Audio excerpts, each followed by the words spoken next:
Hello, everybody. Yeah, hey everybody. Okay.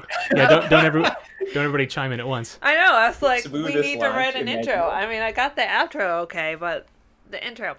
So, welcome to Twin Cities Playtest presented by IGDA TC. I read that off the screen. You want to go around the room, introduce yourselves. My name is Dale LaCroix. I am here with my husband, who is running all of the electronics. Say hello, Mark. Hello, Mark. I'm running the board, as they say in theater or television. Okay, so our producer, Mark. Gil, you want to nominate somebody to go next? Yeah, it's going to be you, Lane. Oh, fantastic. Hey everybody. I'm everybody's favorite game lover here. I'm super excited to dig into some global game jam titles that people came up with last month. So I'm going to nominate Super Moose to go next. Hey everyone, I'm Eric Mickles. I'm a local developer here in the Twin Cities, and I made Mann Ham Jam with my wife this year. Okay, and for everybody who doesn't know, Super Moose is something of a local celebrity. I hope that you all realize this, because we are in the presence of the person with the most posts per day on MSP Game Dev. Eric, did you know that about yourself? I didn't, but I believe it. Yeah, I have been pounding those analytics on MSP Game Dev, and you are maybe the person who has kept us going the most throughout this whole 2020 to 2021 debacle. So thank you for that. It's been really cool to see the amount of support that people have had there, and I think that you have, above everybody else, kept that place going. Yeah, I was gonna say even before pandemic happened, Supermoose was on there all the time. So, cheers to a celebrity being on the show. And you said you made this with your wife? Yes, indeed. She's actually in the same room with me. She's running a training now for Toastmasters officers, and my so goodness. she's sitting out for this presentation, but she's doing her own. There is so much going on in your household. Okay, Eric with the CK. Let's hear from you. Hello. Yeah, we made Find Your Lost Friends on a Planet You Found for the 2021 Game Jam, and I made it with Ryan Blaha, Andrew Blaha, and Cody Schmid. So that game is second, and can't wait to play the Mann Ham Jam first. Got it in one. Unbelievable. And yeah, thanks for having us. So, Mann Ham Jam is up first. Is that right? Yeah. Yeah, do we have the cat call in order for that? Sorry, what was that? Do we have everything in order for Mann Ham Jam? I believe we do. I'm ready to go. Send it here. Eric, one of the Erics. I'm never going to clarify which when I say. You are connected to the host machine here, so you should be ready to go. We'll go ahead and load it up and get started. Ooh. I believe this is controller friendly. Is that right? I don't remember. I use keyboard for my testing, so I Okay. assume keyboard. So let's give keyboard and mouse access. So Like a lot of good Game Jam games, I built it off of another Game Jam game, so that may have inherited some controller support. I don't know. uh-huh. All right. All My first right. question, Moose, is how did that opening menu happen? That is so funny. The opening menu is all built from the sprites. My wife made them super high res and built it all out of the pieces you see in the game. Okay, so what I'm getting so far is you are this bearded farmer who's a little squat Damn and wears a hat, and it appears that all of your pigs have been lost in this corn maze. That's right. And they're And chowing up in down. the corner there, they're eating all of your corn. There's very little corn left in your maze right now. Oh, that's the integrity, right? Mm-hmm. Stop that, you. Now, Yeah. it is going down way faster than it went down when I played. The pigs do move randomly, which Oh, means no. sometimes they walk Oh, back and forth and no. never eat corn. Sometimes. But what's kind of nice about it is that as you get lower and lower with the maze integrity, it's easier to navigate the maze because they've eaten areas around themselves and you can walk through those walls, basically. Yeah, that actually like really saved my bacon when I played this game earlier.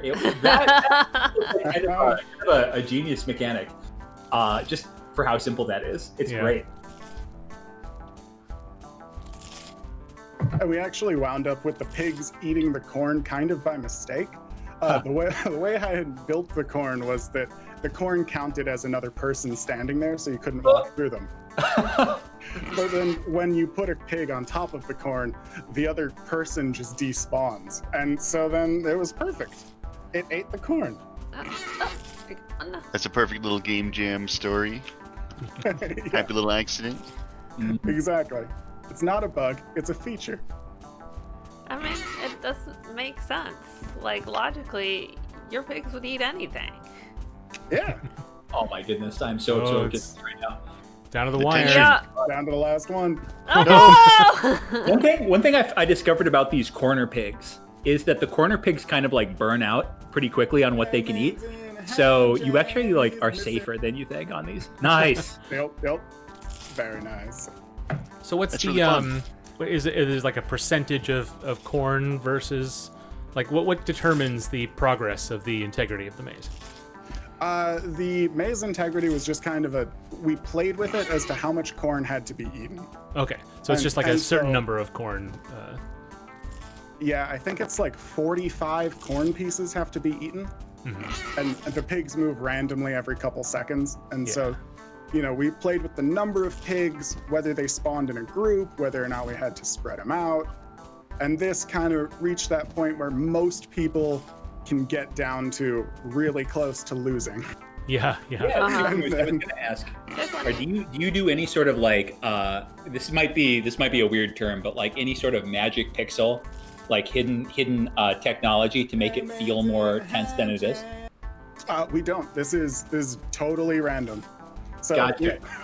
Okay, so it is as elegant as it looks. That's A, that's super cool. But B, it's like, because like the times that I played through it, it like was always just down to the wire. So it was basically perfect. You guys balanced it really well. Mm-hmm.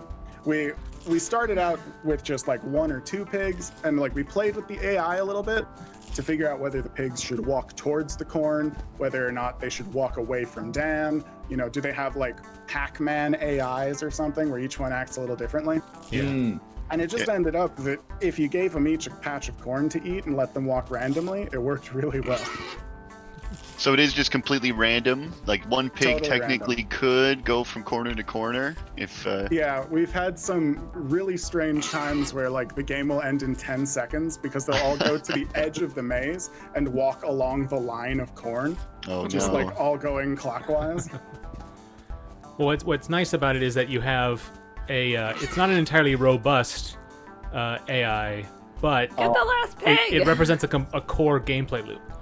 And so Right. It sells the idea. So like whatever methods you would use to guarantee balance or to provide strategic depth, whatever, who cares? What you've done is you've proven that the gameplay loop works. Yeah. You make the pig walk into you. Oh! Yes.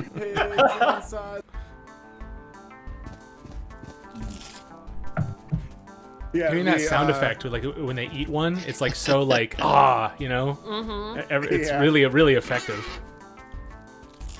Like that was Stop actually crunching, guys. Yeah, that was a pretty late addition. My wife did a whole sound pass on this, like starting at 2 p.m. on Sunday. Oh, goodness. Up until then, That's amazing. we had things that were like us saying like, eat corn.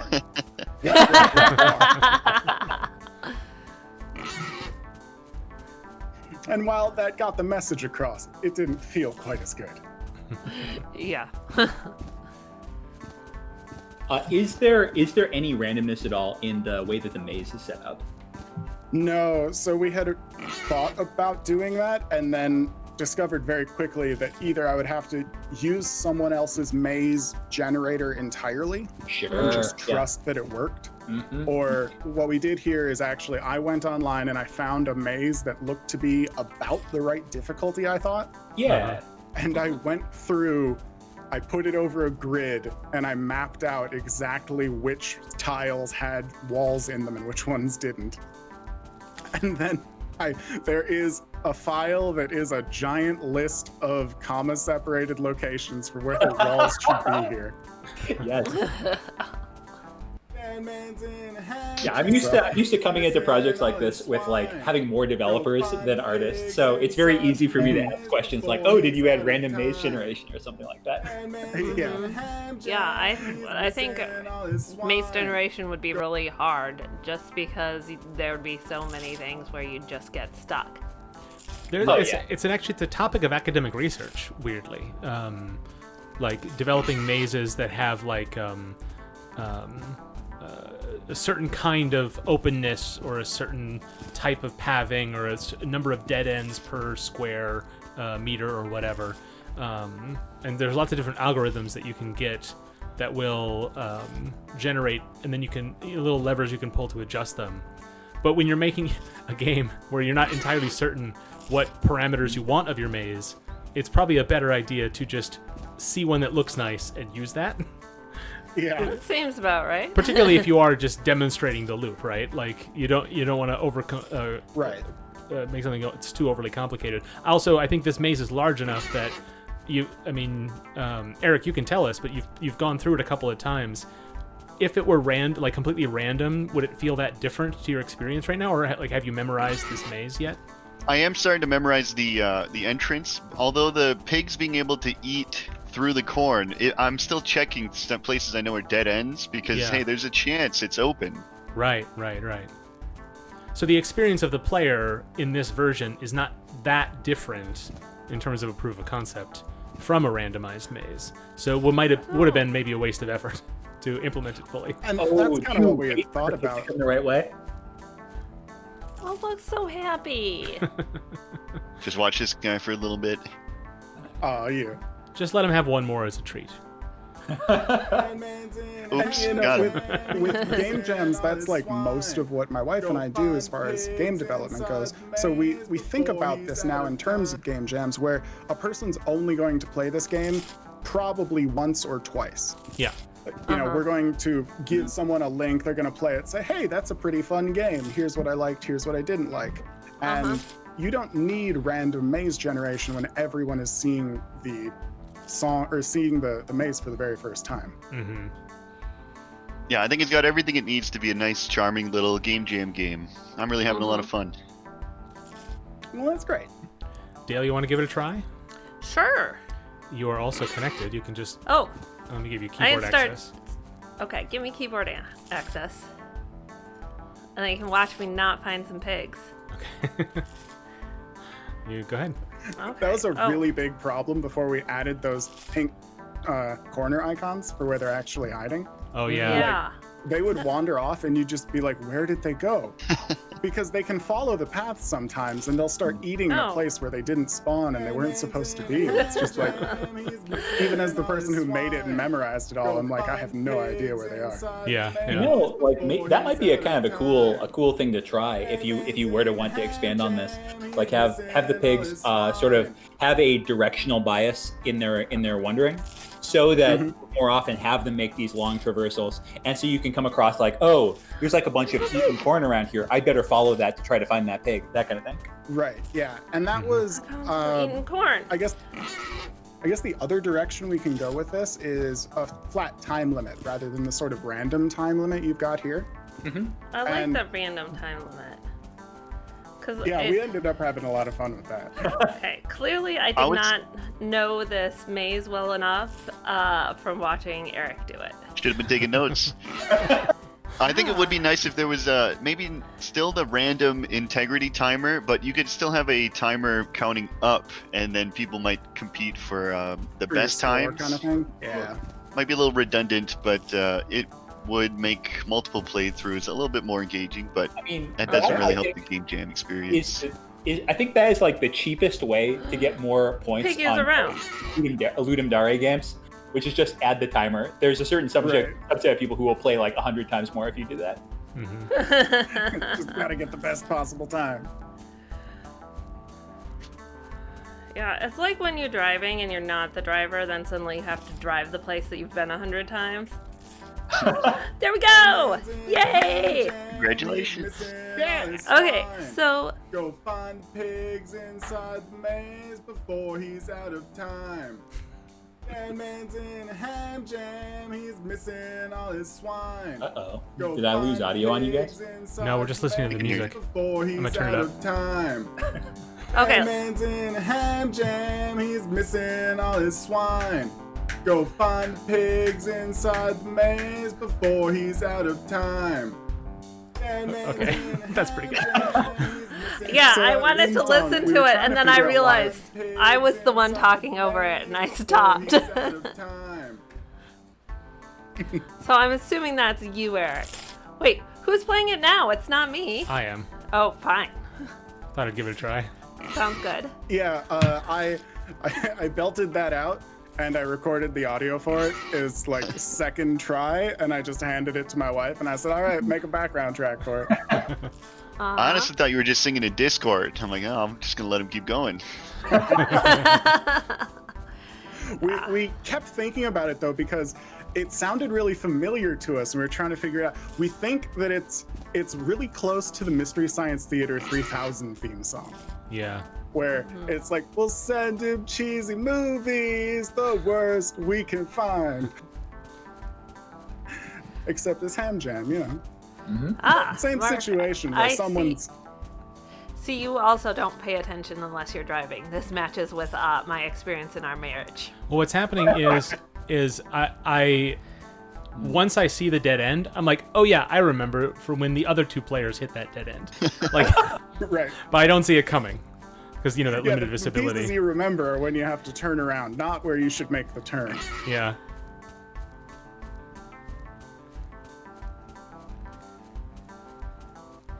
So now I know that the ham jam is the jam that you're in, not the name of this corn maze pig festival. Well, Right. the thing is, Dale, the name on the sign is Ham Jam. It's Yeah, Oh, well, oh, I mean, thing maybe ham got jam. in this jam, and then we're like, I'm a sign maker. I can do that. Now everybody will know. I also made up this song about exactly what is going on. Dan Man is just very multifaceted. Yeah. Yeah. Does this just happen to him a lot? Yeah, I mean, it's Or a maybe- Tuesday thing. Maybe it happens a lot, and he just like brings out the sign. Go get the ham jam sign, honey. So I want to hear a little bit about what would be the next steps for a game like this. Like, imagine you've just been funded. Like, what's the next part? What's the The next piece that I wanted to do, so right when you start, if you see the big circle where you can see more of the yeah. maze, and then you walk in and it shrinks down, that Yep. was to me that was a big part of the puzzle aspect that I was going to make with this game, which game jam tip: cut all features you can as fast as you can. Yep. Yeah. And so the idea was that there would be like places you could go that were like overlooks, so we could have a larger maze and you could see your pigs from far away and sort of like plan where you needed to go. And that always seemed like a cool idea to me, because then you could move to different parts of the maze. Like you could have quote unquote levels to it, but it Yeah. wouldn't necessarily have to just be playing the one same maze over and over. Ooh, or even just go to like towers and such to expand Right. that. Yeah, exactly. Yeah, while I was playing, I was thinking like, oh, it'd be cool if I could maybe pick up an item and increase my range. But the overlook sounds like a similar concept. Yep. And then the triangles pointing you towards the pigs. We really wanted to do like a sweet, where like you would call them, and then the triangles would appear for like a little while. Yeah. Some way to. I mean, because the character is this farmer who owns this land, you'd think that they would Right. have like lots of abilities.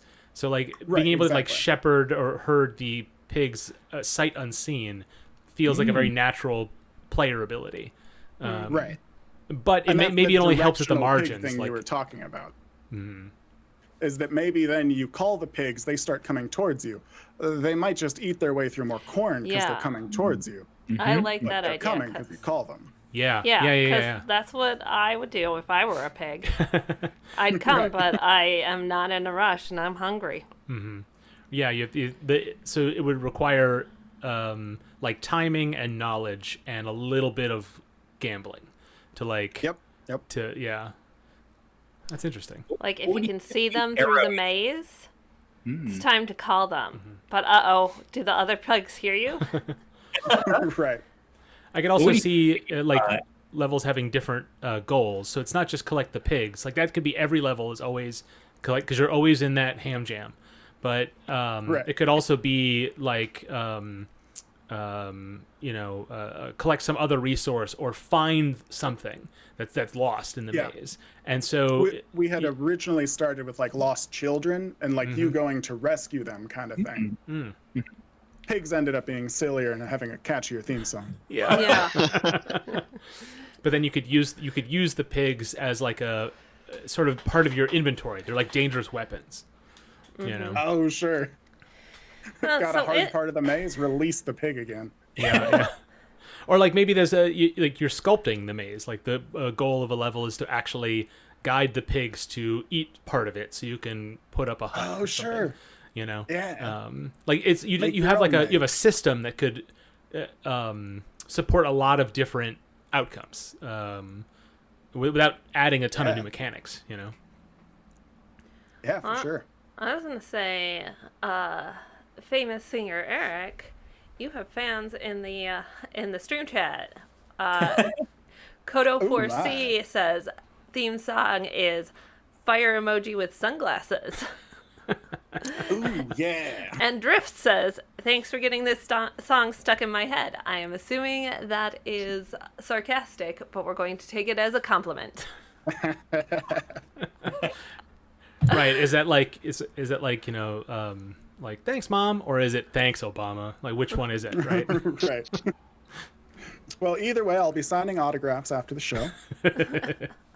If you all have your LPs, I assume you can bring them Yeah. forward. Just meet down at the merch table, right? Exactly. I see that Dan Man also made a game over sign. He's very talented. Yeah. Well, at a certain point, you got to close the maze, right? Yep. Yep. And that's what he did. Do we have any final thoughts before we send the other Eric into the other Eric's game? Yeah. Something did just occur to me. Just as like yet another gameplay suggestion. Just if like you know how like when the pigs make a chomp on the corn, they might like make a sound or something. If that was the time where the like little arrow indicators in the side showed you where the pigs were, then you would have like a little bit of balancing where if they're eating faster, you're getting more information. So it kind of like levels out a little bit. Oh, I like that. Yeah, that's clever. I like it. But yeah, I'm definitely excited to get into Eric Staddy's game here. But first, we have to listen to the theme song one more time. He's missing all his swine. Go find pigs inside the maze before he's out of time. Dead man's in a ham jam. He's missing all his swine. Go find pigs All right. inside. All right. So, other Eric, what is your game called? Our game is called Find Your Lost Friends on a Planet You Found, but we've been internally just calling it Find Your Lost Friends. Kind of rolls off the tongue that way. Yeah. Similar concept, Eric, I I gotta am ask you, guessing, but we'll find out. Is this your first jam after doing Astral Gunners? This is my first jam. Oh, how to stretch those legs. Yeah, and I definitely want to do more jams because the running through the process is really beneficial. Oh, it's so good. It's so good. I definitely think the like punctuated equilibrium of like doing a few jams and then committing to something that seems healthy, that seems like it works. That seems like such a good strategy. Yeah, and I think I'm going to shift my focus from trying to make like one game that I think is really good into my goal is now to finish games and just try to keep finishing them. Yeah. Hey man, it seems like it's worked for a lot of people around here. Okay, so tell us like how did you get involved in this team, and what were some of the thoughts going into making this game?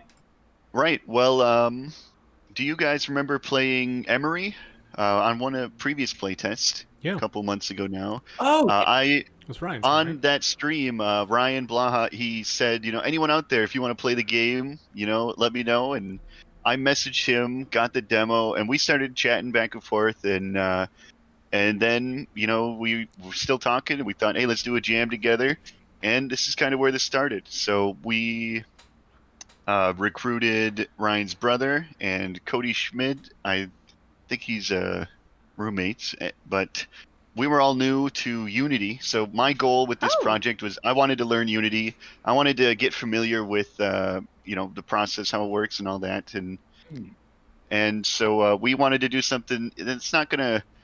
I don't think it's too crazy impressive, but it's a good package. I think it's a fun experience based off of. Well, first off, what do you guys think the main influence was for this game?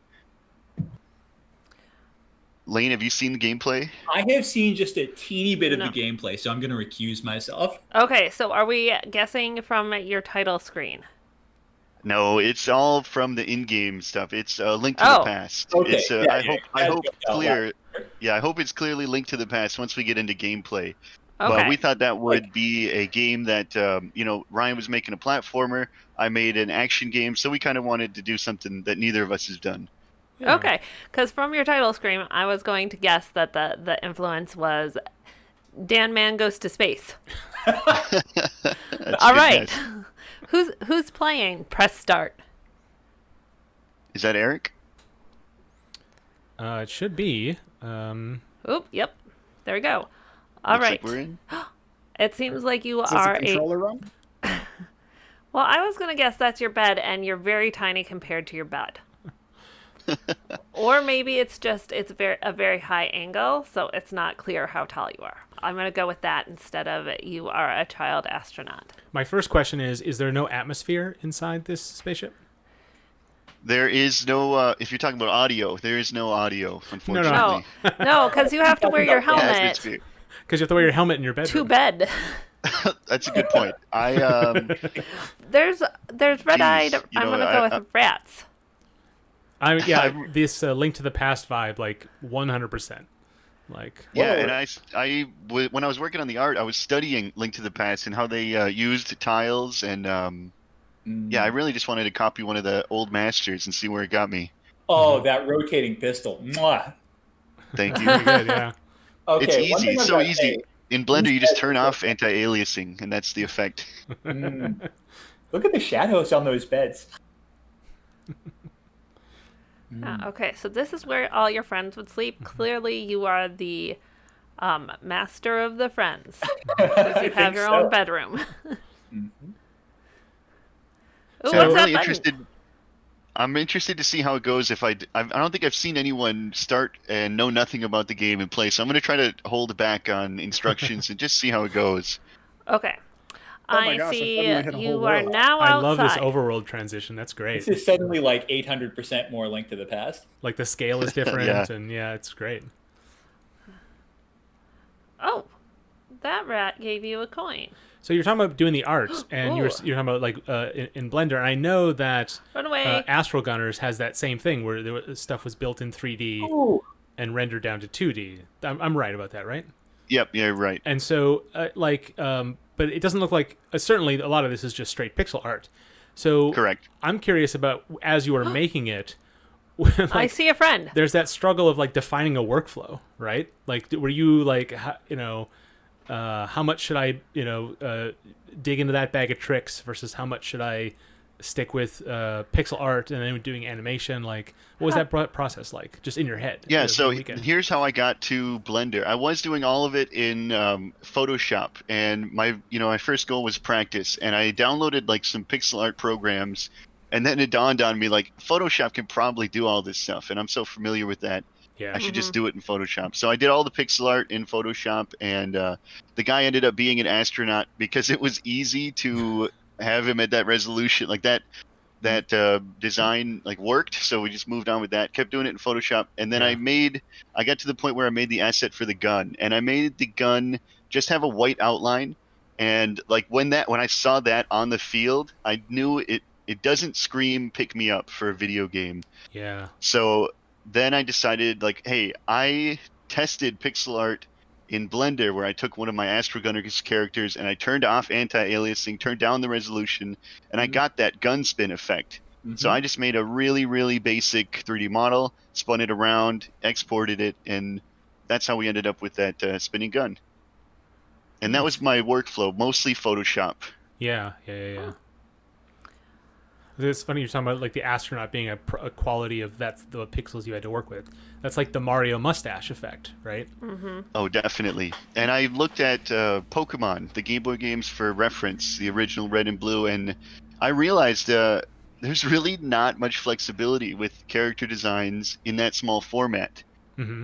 Like if you have an even number of pixels, then you either need like legs that have like a double outline in the middle, or they need to have like this chibi, like separated legs kind of art style. And it made me realize like, that's why Pokemon looks like that. Go break down those boulders. I don't know how your friend got behind those boulders. Maybe it's better at climbing than you are. Oh, can you charge up shot on the little rocks there? Oh yeah. Oh my! All right, I get it now. Here's our lost friend. You found me. Hello. And I believe if you pause, Die, you can see friend. your total progress. Don't hurt him. Whoa. So up in the top, we have Blue Guy added. And we do plan on working on this project after the Game Jam. We, like I said earlier, we wanted practice was our number one criteria. So I want to keep practicing pixel art. And we want to keep working on this game and try to make it a little more fleshed out. Yeah. As you guys know, you come in with this big list of ideas and you just cut that down and down and down, and features get cut, and we wanted to add some of them back in. Do you currently have all 8 or 10 of those little space friends in the game? Yeah, they are all on the map. You can rescue all of them, and you can complete the game. Ooh. Challenge. Oh. Ooh. Found a secret. Oh, that charge up is so cool. Oh, nice. You found me. Okay, God, Lane, how you're did you next. find the writers for this game? This is amazing. Yeah, Lane, you're up next for the next friend found. I'm gotta up do next. that. All right. Yeah, you got to do the voice that says Okay. you Oh. found me. I did the first one. Oh my goodness. Finally, I can earn an actor's salary. Does that explode into like a phoenix or something? It's so good. It does have a, it's just the explosion animation. A lot of people call it a heart. That looks like a heart. Yeah. And I realized later I missed the opportunity to post that GIF on Valentine's Day. Oh. Yeah, well, I was going to say, I've been looking at these cactuses, and I always thought they were cactuses filled with fire or lava, but now I see that they're actually flowers. Oh, it's a friend. Ooh, can't blow up the. Oh, nice. Lane. Oh, you found me! Hey, I'm watching on Twitch. I said that as soon as it popped up. Okay, thanks. All my characters are going to be a little slow in the head. Okay. That's okay. That's the same as Dan Mann's hams are also slow in the head. One of the features that you guys had to cut was probably having multiple enemies, because from my experience with this kind of game, those take forever to do. Absolutely. I finished the sprite work for a walking turret, and it just didn't make it in time. Yeah, I feel like that would just having one thing that shoots bullets at you that you would have to dodge a little bit would make this feel a lot more alive. Hey, he might come back. It might not be too late for him. Ooh, that's exciting. Oh yeah, so yeah. I mean, can you tease us with anything that you're planning on adding to flesh this out? I'm not sure if I should, but one item we have planned in the future is going to be a shrink ray, and hopefully we can make that interact with the rats too, and have it fun. Same friend you found that he regenerates. You still haven't found the first dungeon. What? Oh, It's very linked to the past.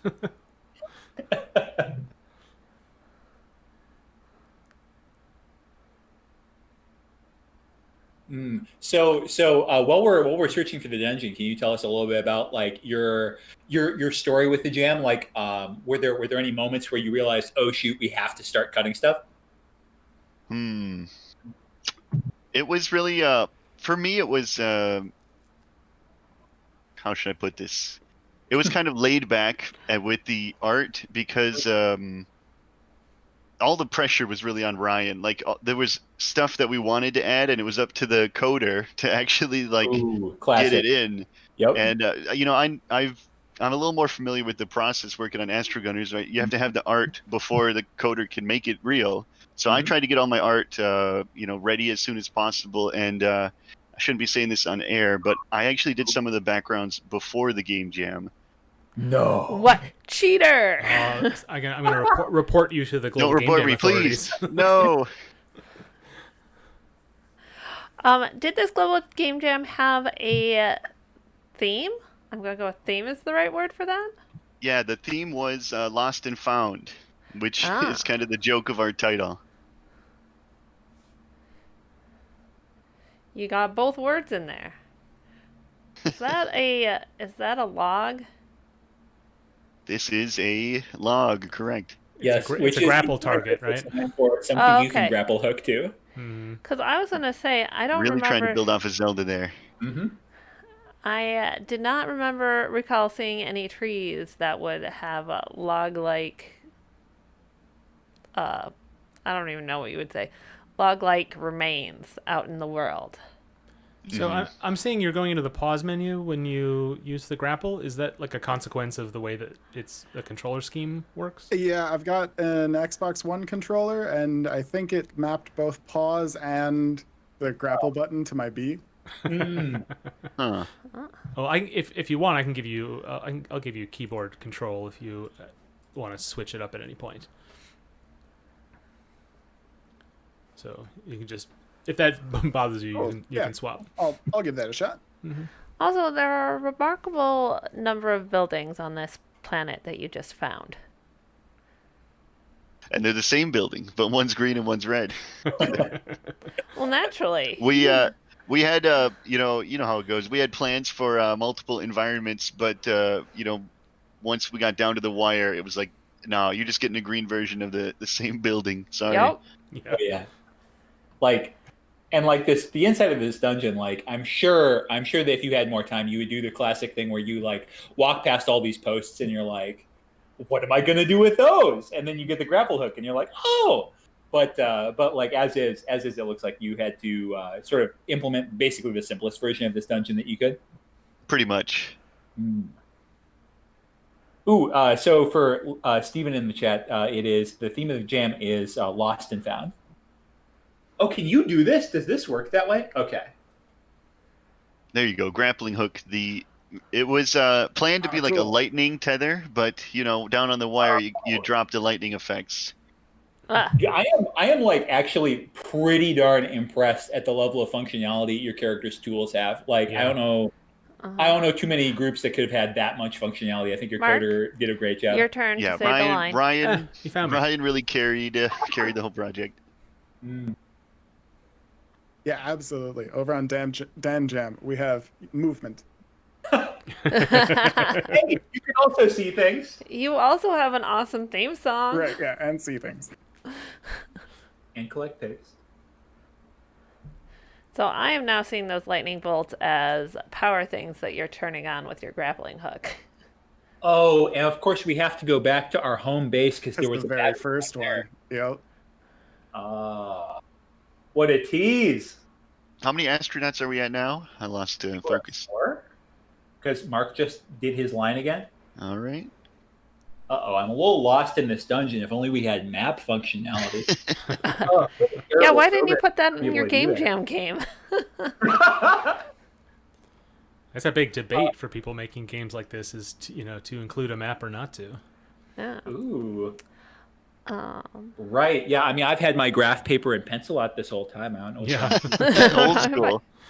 Well, I was going to ask, is Roboston up next? Should we get Steven on the line just so he can say the next "You Found Me"? We should definitely get Steven on. Yes. I'm going to deputize him if he's not already allowed to join.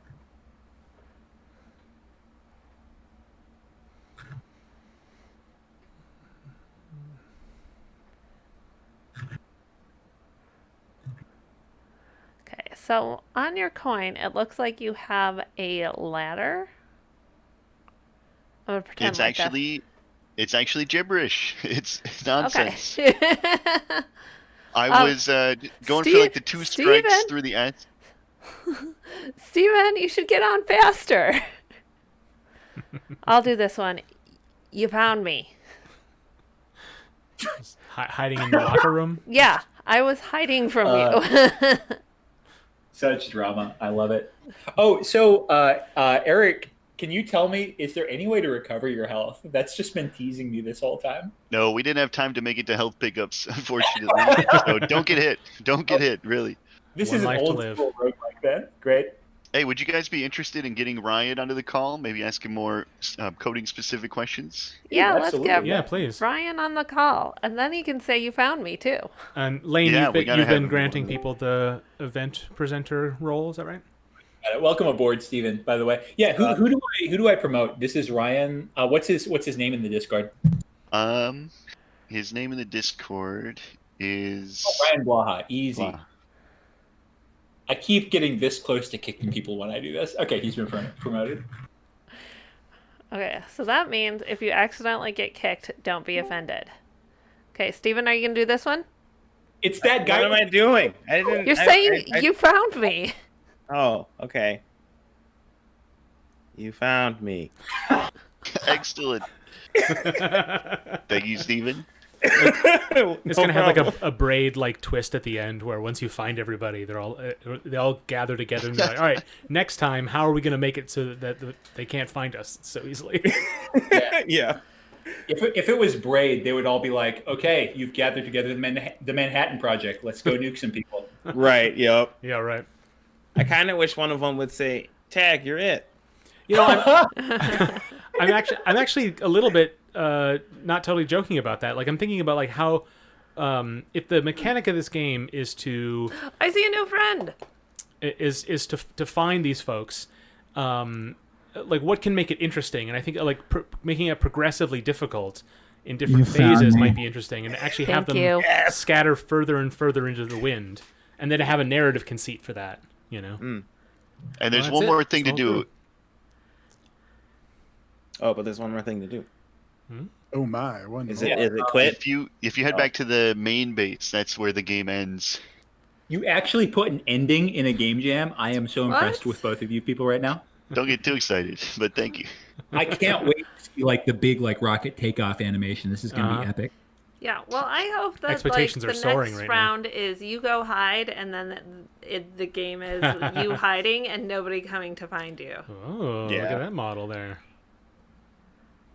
How Oh my goodness. curious. Made in Unity indeed. Your reward. Yay! Nice job, Eric. That's great. Well, Ryan's here with us now. Ryan, if you want to give us some insights. Tell us about coding. Yeah. Hey. How do you Yep. code? Well, you just type things out and things happen. Is that a picture on your wall? That's an art question. What was the question? I didn't quite catch that. There was a picture on the wall. That's why I asked, is that a Hmm. picture on the wall? Oh, now we're going to go back and look at it. It's funny. It was actually also in the room you were just in. What? See? There. Supposed to be a TV. Oh, nice. It's the Please enjoy the calming art.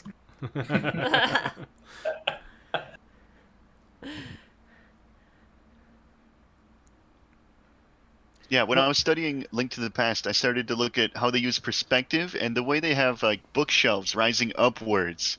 Like that's really how perspective gets told, and I try to do the same thing with the TV to try to indicate that it's rising upwards. Mhm. Uh-huh. It's pretty effective because it's like 1, 2, 3, 4. It's 8. 5 pixels This wide, rat is so mean. and it implies a lot of Ooh. depth, a lot of detail. Now, God, now what's you know gonna what happen? happens when you get killed by a rat. Wait a sec. Did he just get a new world record? That's new WR. There it is. Fastest to the credits, yeah. Credits warp. It's crazy. All right, so I got some questions for Ryan. Ryan, number one, very impressed with your work here. Like I was saying, like the ability to like charge up shot, and tether in a jam like this, very impressive. What I was curious about is your tile system. What sort of tools did you use for this? Because it looks really good. Yeah, I mean, first, thanks for the compliments. Obviously, we all worked really hard on it, and we're all really proud of how it turned out. So, yeah, just really appreciate the affirmation anytime we get it. In regards to the tile system, Unity, the newer versions of Unity actually have a really nice new tile map feature, where you basically create one object that has like a tile renderer component, and you basically just paint tiles on a tile map, and it's everything just snaps together like you'd expect, and yeah, it all happens on one game object, so it's super manageable, really easy to manage. And so what you're seeing, I guess, is you'll see different tile maps for the different layers of the scene, right? So we'll have like all that purple grass will be one tile map. The building there will be a separate tile map. And the reason for that, is there are a couple of reasons for it. One is to like layer which tile maps appear on top of other tile maps. And then you can also put like colliders on tile maps as well, so that you can choose, which tiles are going to inhibit player progress and things like that. And yeah, it has some restrictions, but we found it to be really useful and really easy to, create decently large levels. I mean, obviously this overworld's got a pretty decent amount of size to it for being put together in an afternoon or whatever. So yeah, if you were just, like instantiating a bunch of like tile objects or something, like I did in Unity 4, like oh my goodness, like it would just not be hanging together nearly as smoothly as it is. It's so nice, and also like I don't know. I've been like ever since we had Cody on a couple months ago. Not your Cody, but a different Cody who also did tile things. I've been looking forward to trying it out. Okay, the other question I wanted to ask before we go is like. As the developer on this game, I think that you are like most in the seat to be full of drama towards the end of the project. So, you like, what was the thing that you like were in the most pain about having to cut from this project? The most pain about having to cut, I think the second enemy is probably was the hardest thing to let go of. Well, I heard people commenting on it earlier that it would have really been, just probably one of the most useful things to adding a little bit more to the project here. I don't think from a technical standpoint I would have had to do too much to make a second enemy happen, even with some basic like projectile attacks or something like that. So I think that was probably the hardest thing to let go of. I know that there was some questions about health pickups a little bit ago, and to be completely honest, we just flat out didn't think of it. Like that was never on any of our radars until after. You got more challenge as well. Your enemies are rats that move in a straight line. Yep. Yeah. One question for both of you guys. What's up with this money? Why are we making so much money?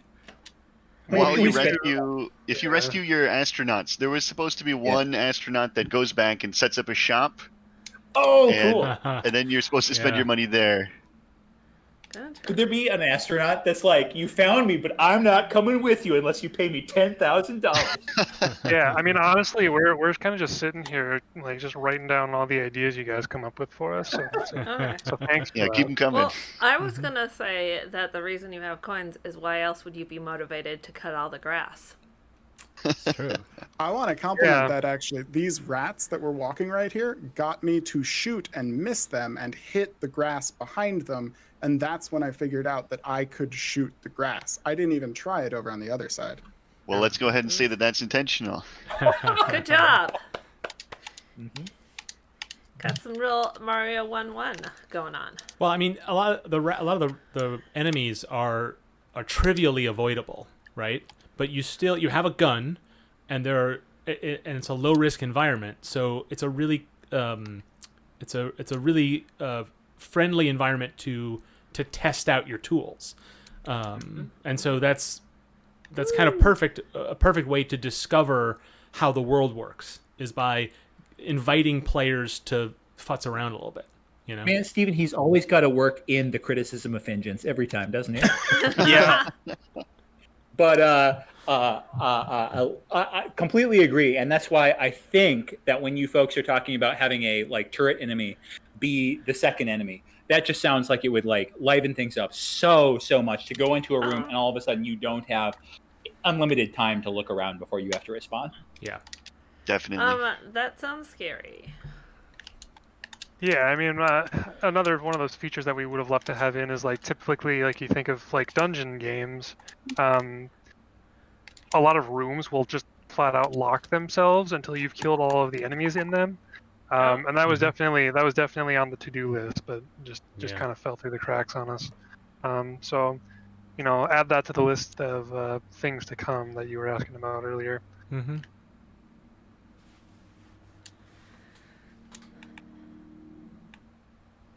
Sweet. Yeah. Well, before we transition on to our next game, is there anything you guys would like feedback on specifically? Well, I know before this wraps up, I got to say that again, Ryan, incredible job. And one more difficulty that's not visible is that he was also teaching us how to do things while he was doing the coding as well. And that's awesome. Teaching us how to do source tree. I felt so dumb asking him do I pull now? Do I push? What am I? Yep. So, but Ryan, he totally carried the project. That's insane, dude. Congratulations, man. That is a huge achievement. I guess I wanted to ask about just as somebody who was steering a team through that process. Do you have any tips? Because I think that's not a isolated thing at all. There's a lot of people who want to get their friends in game jams. Ryan, do you have anything that you'd like to suggest other people do?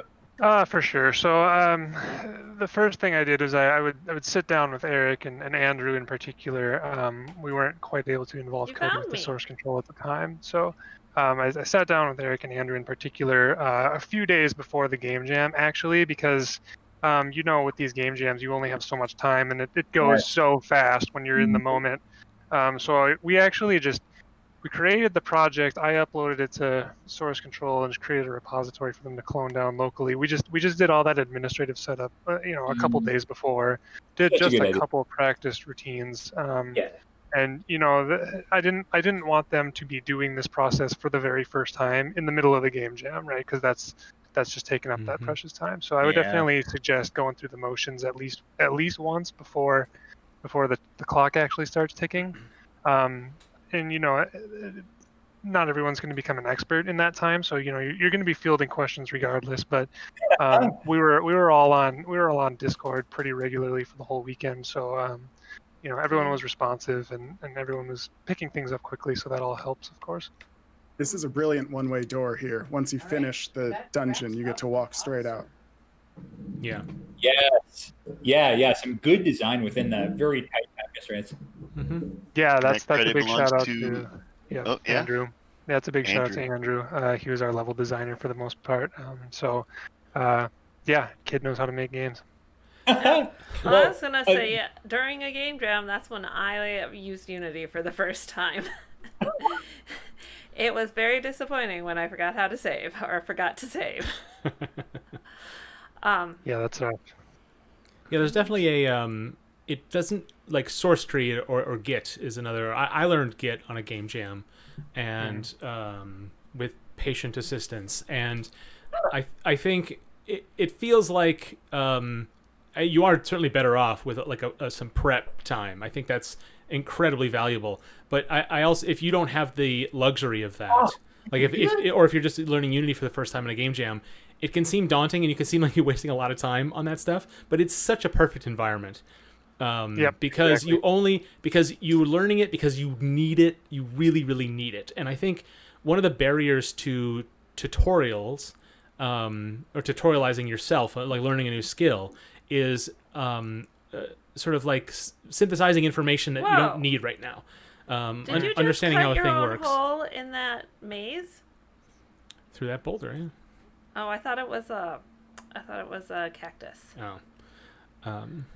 But I'm just getting at the point. Like I think it can be really, people can be really motivated to like just stick with what they know, what they're comfortable with, so they don't waste any time or waste anybody else's time. But a game jam is the perfect time to waste your time, and it's a pretty good opportunity to waste other people's time in a consequence-free environment. I can't think of anyone I've done a game jam with, or anyone who's been around in a game jam I've been part of, that has not been totally comfortable having their time wasted by somebody else. You know, I guess it helps to have a nice community for it, but it's definitely the time to take a lot of chances because there are no consequences. Yeah, and I think going in with the mindset of practicing, you know, it really was that consequence-free environment you were talking about. Mm-hmm. All right. Just going to get on my soapbox here for just a sec. There is one type of person who I've encountered in game jams that I would think is not welcome. I don't know about you folks, but I feel like people who shoot down other people's ideas but don't offer any of their own, that is the sort of time wasting that I will not put up with. That's true, have you experienced that? I don't think so. Yeah. I don't think I have either. I feel like the two hardest parts of game jams are building a team and coming up with an idea for the game that you're gonna make. Socially speaking, I agree with you. Okay. Yeah. Well, I mean, I don't know. I guess once you like start the game jam, if you're not expecting great results, then the actual programming or design or whatever is going to be bad anyways. So it'll be fine, I guess. But I mean, one thing that you can actually fail at, which is to have a good time. Yeah. Don't fail basically. So yeah, I guess like I don't know that I've ever experienced like somebody shooting down all of my ideas, but I guess it's kind of hard to. I think everybody comes into a game jam with certain expectations about like what game they're gonna make, and so like if like the theme doesn't quite match up with what you wanted to make or something like that, it's kind of harder to be as excited. And this is at least initially. Perfect tie-in with what Ryan was just saying, which is like I think that like in addition to the conversation about how Get works, a conversation about like what you want to get out of this is very, very nice to have going into these. Yeah. All right. Yeah. Ready to move on to Roboston? Because I'm going to play us out. Which is, Dan I really went to space. Now he's lost his friends. And, help him find no them, amount of or you'll find some rats and meet your end. All right, which is I can't believe that there's not an in-game timer. I think that would be the sort of thing that would double the amount of time people would play this game on average. Because your level designer came up with all sorts of like little paths that you could save time in this game, and you didn't honor that commitment with an in-game timer. I can't believe this. Just well, maybe that'll be the next build. Right. Yeah, we'll chalk it up. Get it on stopwatch. the Oh ideas my board. goodness. I've never felt so disrespected. Just for that, Mister. You're gonna have to join us and play some Roboston. Yeah, I was gonna say, is that shooting sound somebody's ideas? But he did offer his own, which was a stopwatch. I'm just saying, it's a game jam. You can't have the world. Yeah. But I do want to before we move on, I do want to actually maybe challenge our developers here. This is a project you're going to keep going forward on, and I think a lot of what you've done in this is this really like solid like first draft execution of a lot of these mechanics that are really coming to create an entire package. I think we're all very impressed by how much everything is in there, but not just that, how much it all works together. But I think I want to ask like what's going to set this apart from A Link to the Past? Like if the goal is to make A Link to the Past alike, I think that's valuable in that purpose, in terms of what I think you were all describing. You got into it making something you never made before. But what's the reason for this to exist if it's something you're going to move forward? Great question. I need to reflect for a bit. Yeah, that's a strong challenge there, which you always want to rise up to those challenges. So You have appreciate a that for sure. gun. Yeah, I mean the different setting is a part of it. I mean, we've I don't know if you've heard the rumors of supposedly there was a time where Nintendo was considering putting games like Zelda, or maybe even the original Zelda, in more of a sci-fi setting than like a medieval fantasy setting. And when I heard that, that's just kind of an idea that's always kind of clung in my mind. So, there's a lot of the tools that you've seen in the game already have some sort of Zelda counterpart, but we're definitely challenging ourselves to come up with ideas that hopefully you haven't seen in a game like Link to the Past, and the Shrink Ray is probably the first one that we're doing, and hopefully by this time next month we'll be able to show that off. So yeah, I mean we're definitely challenging ourselves to find ways to differentiate from Zelda. Eric, do you have anything else to add at the moment? I'm still just kind of brainstorming, but I'm not sure if I even should say this because it's not guaranteed. But one thing I would like to do with this project is to have it hosted on my website, and hopefully people could come in, give it a little play, and jump in and out really quickly. So it wouldn't be like a game you purchase, but you would just have a link, and anyone could play it for a couple minutes, and that would definitely be different than the traditional game release, but that's not yet guaranteed. I need to talk more with Ryan about that. Yeah. I think that'll be feasible. But the other thing that I guess we were kind of mulling around was the idea of maybe randomizing where the astronauts actually are. I don't know how much I want to get into procedural generation of the entire world, but I guess that all depends on how committed we end up being to the project. But I think randomizing where the astronauts are could definitely, at the very least, make playthroughs more unique. So those are some of our ideas. But speaking to what Lane was talking about having a timer and that being a motivation, you should, if you haven't already, and I suspect you probably are familiar with Zelda randomizers, which a lot of times they're the real. I think they're fun on their own, but I think that where they really shine is in speedrun competitions, where people race, and they get the same seed, and they're all experts, but then they try to complete this randomized version of it against each other. That's something you can lean into, and I think when I'm sort of challenging you to think of what it's going to be going forward, I don't necessarily mean what's going to be brand new, unique, never before seen on this planet, because I think novelty is overrated. I think what value is it going to have to you? So if that means being inspired by all sorts of things specifically, I think that's perfectly fine.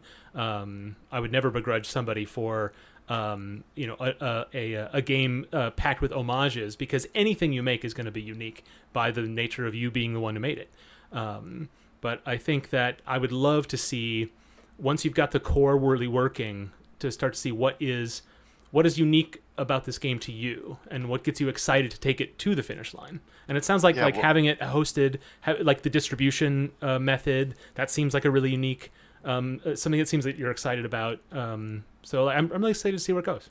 I'm excited about the randomizer idea. That was never a connection I had thought about, because I do watch a lot of Zelda randomizers, and I think that's a very good fit. I know Lane would love to watch those, because just the way he was describing watching it. I mean, Lane, you can speak to that. Would that help a lot of what got you excited about having a timer in the game?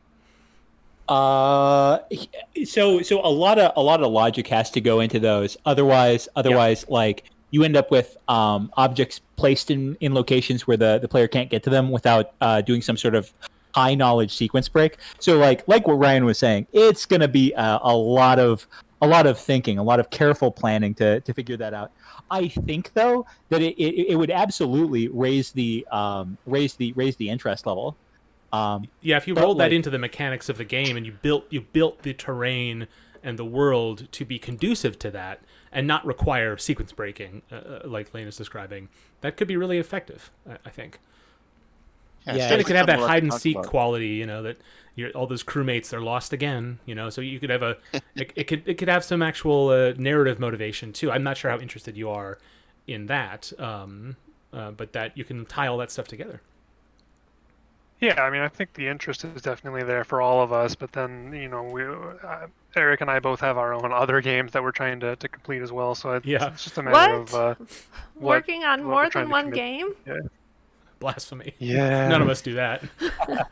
I don't know if you guys can tell by the sound of my voice that I'm pretty tired of all the programming that I do, but, I do really love making games, so I just tend to give myself up for them as much as I can.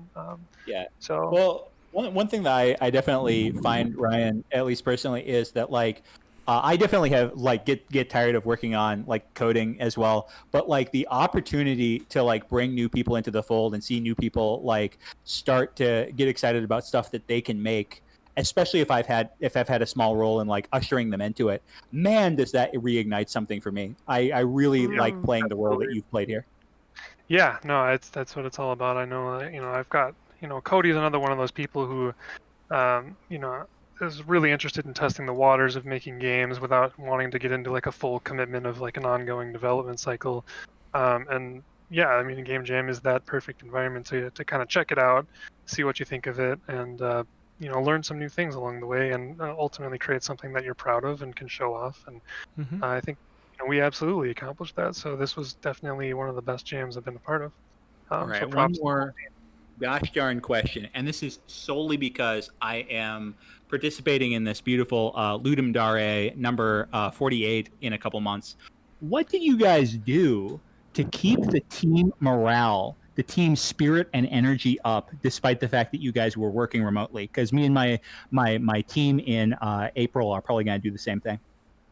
One thing that kept me motivated was I would just kind of stream my screen, and that's something that we've been planning to do as well. That seems huge. That seems so good. Yeah, because it's so easy when you're not broadcasting. You can just kind of, I'll click on this YouTube video, and then before you know it, you're far away from what you want to be doing. But streaming, it's kind of like being in the office, and if other people walk by your cubicle and they see you on Reddit, they're going to say, hey, get back to work. So that helped keep me focused. Yeah. Right. I mean, you kind of got to go into it realizing that no one's making anyone do anything, because I mean you can't really, I guess, but I mean the ability to kind of interact in real time and provide those words of affirmation to really keep people going and motivated is definitely the trick to how we were able to put a couple of really long days in right in a row there. And Red Bull. And Red Bull. Well, I know what we've been trying to do for Twin Cities Playtest is to have some repeat customers. So I would love to see, whenever you've got the next milestone ready to show, or even just that shrink ray, or just one feature that you want to give people a chance to see, bring it back. We'll show it again. Mark, you were getting really, really bang on with these transitions, because speaking of repeat customers, what do we have coming up next? Well, right now we're going to be playing Roboston, which is a card game that we at Nice Games Club have been producing during our winter hiatus. I think I described this last month, but I'll give a little bit of a summary. But Nice Games Club, the podcast that I do with Stephen and Ellen, we go on break every year and do reruns for a couple weeks. And during that time, we work on a little project together. And this year, we decided to take a game that we made for a 1-hour game jam that we do on the show and expand it. So we've been meeting every week to work on it. So it's kind of like a no homework situation. We just get together for a couple hours every Sunday and work on it together. And let me guess, Mark, you ended up doing some homework on it. Of course I did. we have, you have to a little bit, I think, once we, to hit the milestones we've been trying to hit. And we've been doing some playtests here on Twin Cities Playtest. We did another event with another group and with some friends of ours over the weekend. So we've been trying to keep it contained to these weekends, but it always expands out a little bit more than that.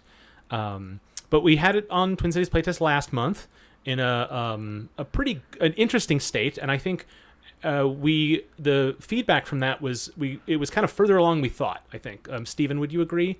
We were kind of surprised at how cohesive it felt. Yeah, I would agree with that. It does feel a lot. I mean, I guess even like with the last playtest, it feels a lot better from that. And we didn't make a lot of major changes. I would say just some we made some rule additions, but other than that, I don't think we made anything major, and it all works together now with you mean changes. since last month? Yeah, I mean, am I wrong about that? Maybe I'm You're very wrong about that. Well then, all right. But I think that's interesting because Lane played with us the other day, and remarked how much had changed, and I was like, really? And because I had the same kind of feeling, we can go back and take a look at that. The YouTube replay. There's a video of that. Yeah, there's evidence, but because it's moving along very quickly, and we are very close to finished. Stephen, would you say that the rules are basically done at this point? It's kind of content and balance is what's just left? Say yes. Yes. I mean, only if Dale thinks so. Yeah. I was gonna say. Well, Dale's a good judge of it because Dale has been providing a lot of help on the game, design-wise, but also content-wise. She's been coming up with a lot of the objectives in the game, and we'll get to those when we get to those. Yeah, you'll enjoy them. Okay, so I was gonna say, what kind of players do we need for this, and how many, and how would you join if you're interested in playing? Well, it's a game in Tabletop Simulator, so you need a copy of Tabletop Simulator, and we can gift you one if you're not, because we've decided we got a little bit of Patreon money for Nice Games Club, so we're going to put that towards a good cause. But it's 3 to 6 players, and we have never play tested 5 or 6 players. Yeah. And I think we actually have that many people in the room with us if we want to give that a try. But I'm perfectly comfortable with any number of folks who is available to play. So who on the event stage now has a copy of Tabletop Simulator and would like to give it a try? I'm willing, though. I would like to watch personally. Oh, okay. Lane's on board. I would like to watch, but I mean, I'm willing to play. Not because I haven't played it in a 4-player game with the changes we have made, and I'm curious about them. So yeah. The last playtest, Stephen and I tried to stay out so we could be more observers, but I think I would be more comfortable stepping in just to boost the player count to give that a try. What about our pair of Erics? Would you be able to join us? I can play, but I don't have tabletop. All right. Well, we're going to get you a copy of that then. So give me a minute to do that. Come on down. I apparently do have it. Hey. Woo. Awesome. I'm installing now. Cool. Nice. Okay, so now we'll just wait 20 minutes while that installs. It's relatively small. Is it that small? I'm sure Super on dial-up. He couldn't even make it through all of his comments in a day on MSP Game Dev on dial-up, Dale. I was gonna say I just feel like my thin laptop chugs every time I'm in Tabletop Simulator.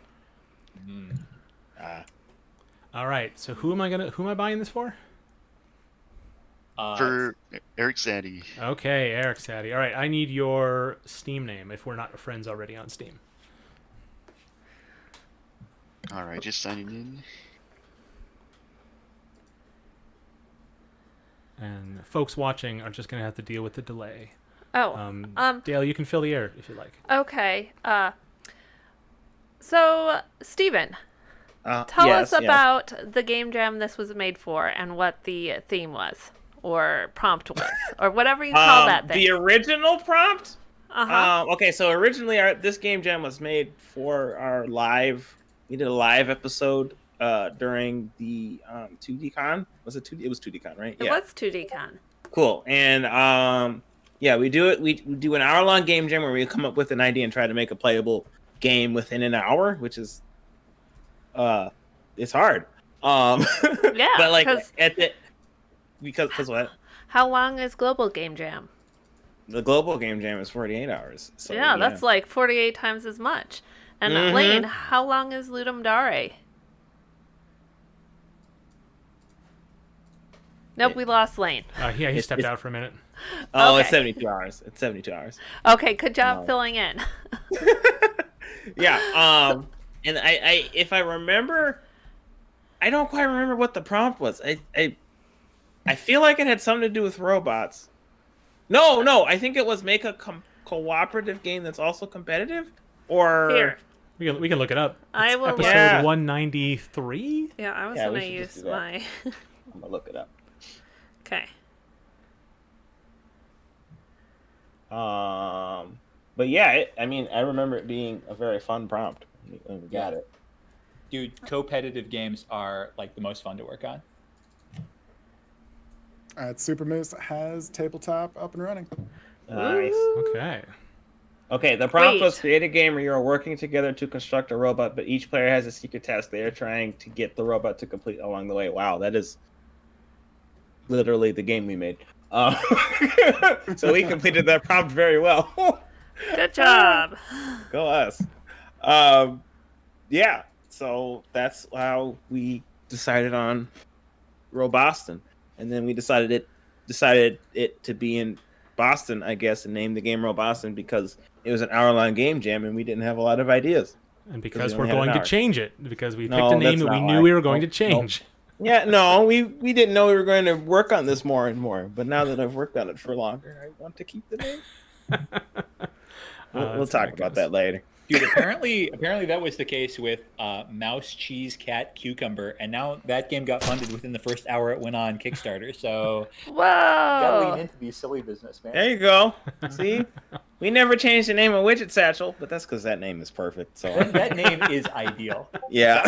That was literally the best thing that came out of that game jam. What's It's the just so name? fun to say. It is a fun name. It's like I'm chewing on like some aged cheddar whenever I say that. It's fantastic.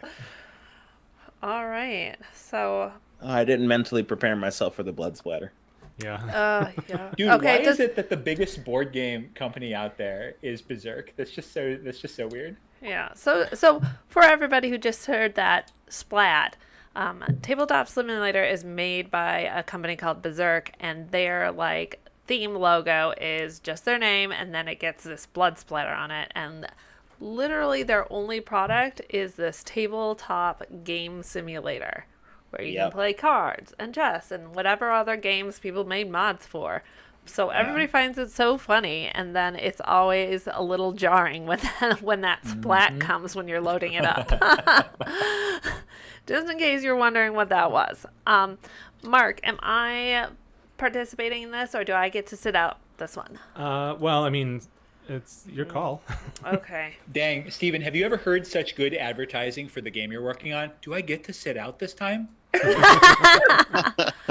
just Well, saying, I mean, if you're when you're working on the game, you've played it a bajillion and 2 times, so yep, even I've that'll played get it tiring after a while. very much a lot. Very much Yeah. a lot. Yeah, I've It's played just it a good. lot, so I know it well, and I feel like my feedback is less important than anybody else's, but sometimes that's better for me to be in the game than for you or Mark, the developers, to be in the game. Yeah, that's Okay. that's true. Well, Dale, you are underselling your participation. Your name's going on the box. There is no box, and it's not going on the box. Only if the name gets to be Roboston and it remains set in Boston. Well, all right. So, just blowing right by that. Eric, you should have a copy of Tabletop waiting for you momentarily. In the meantime, I will demonstrate, Stephen, how much has changed in the last month. Okay. Here is Roboston as it existed, if you're watching the stream. Here's it as it existed at last month's playtest. Peasant game. And then here is how it exists today. With a full Yeah, this is so nice. art This is where it's for at. all the... I guess I forgot about the art changes. It feels like the art changes. No. Look at It feels that like the art design. changes were always there, and then just forgot that was a large part of. Are you saying that Mark's contribution don't deserve his name on the box? No, I think that his contribution always deserved the name on the box. This is exactly how I pictured the game when we first did it. The first game jam. We didn't have the tools. We only had 2 legs, I think. Yeah. We had 1 torso. So there was lots of content. That's but true. also in terms of how the role systems work, I will play through it.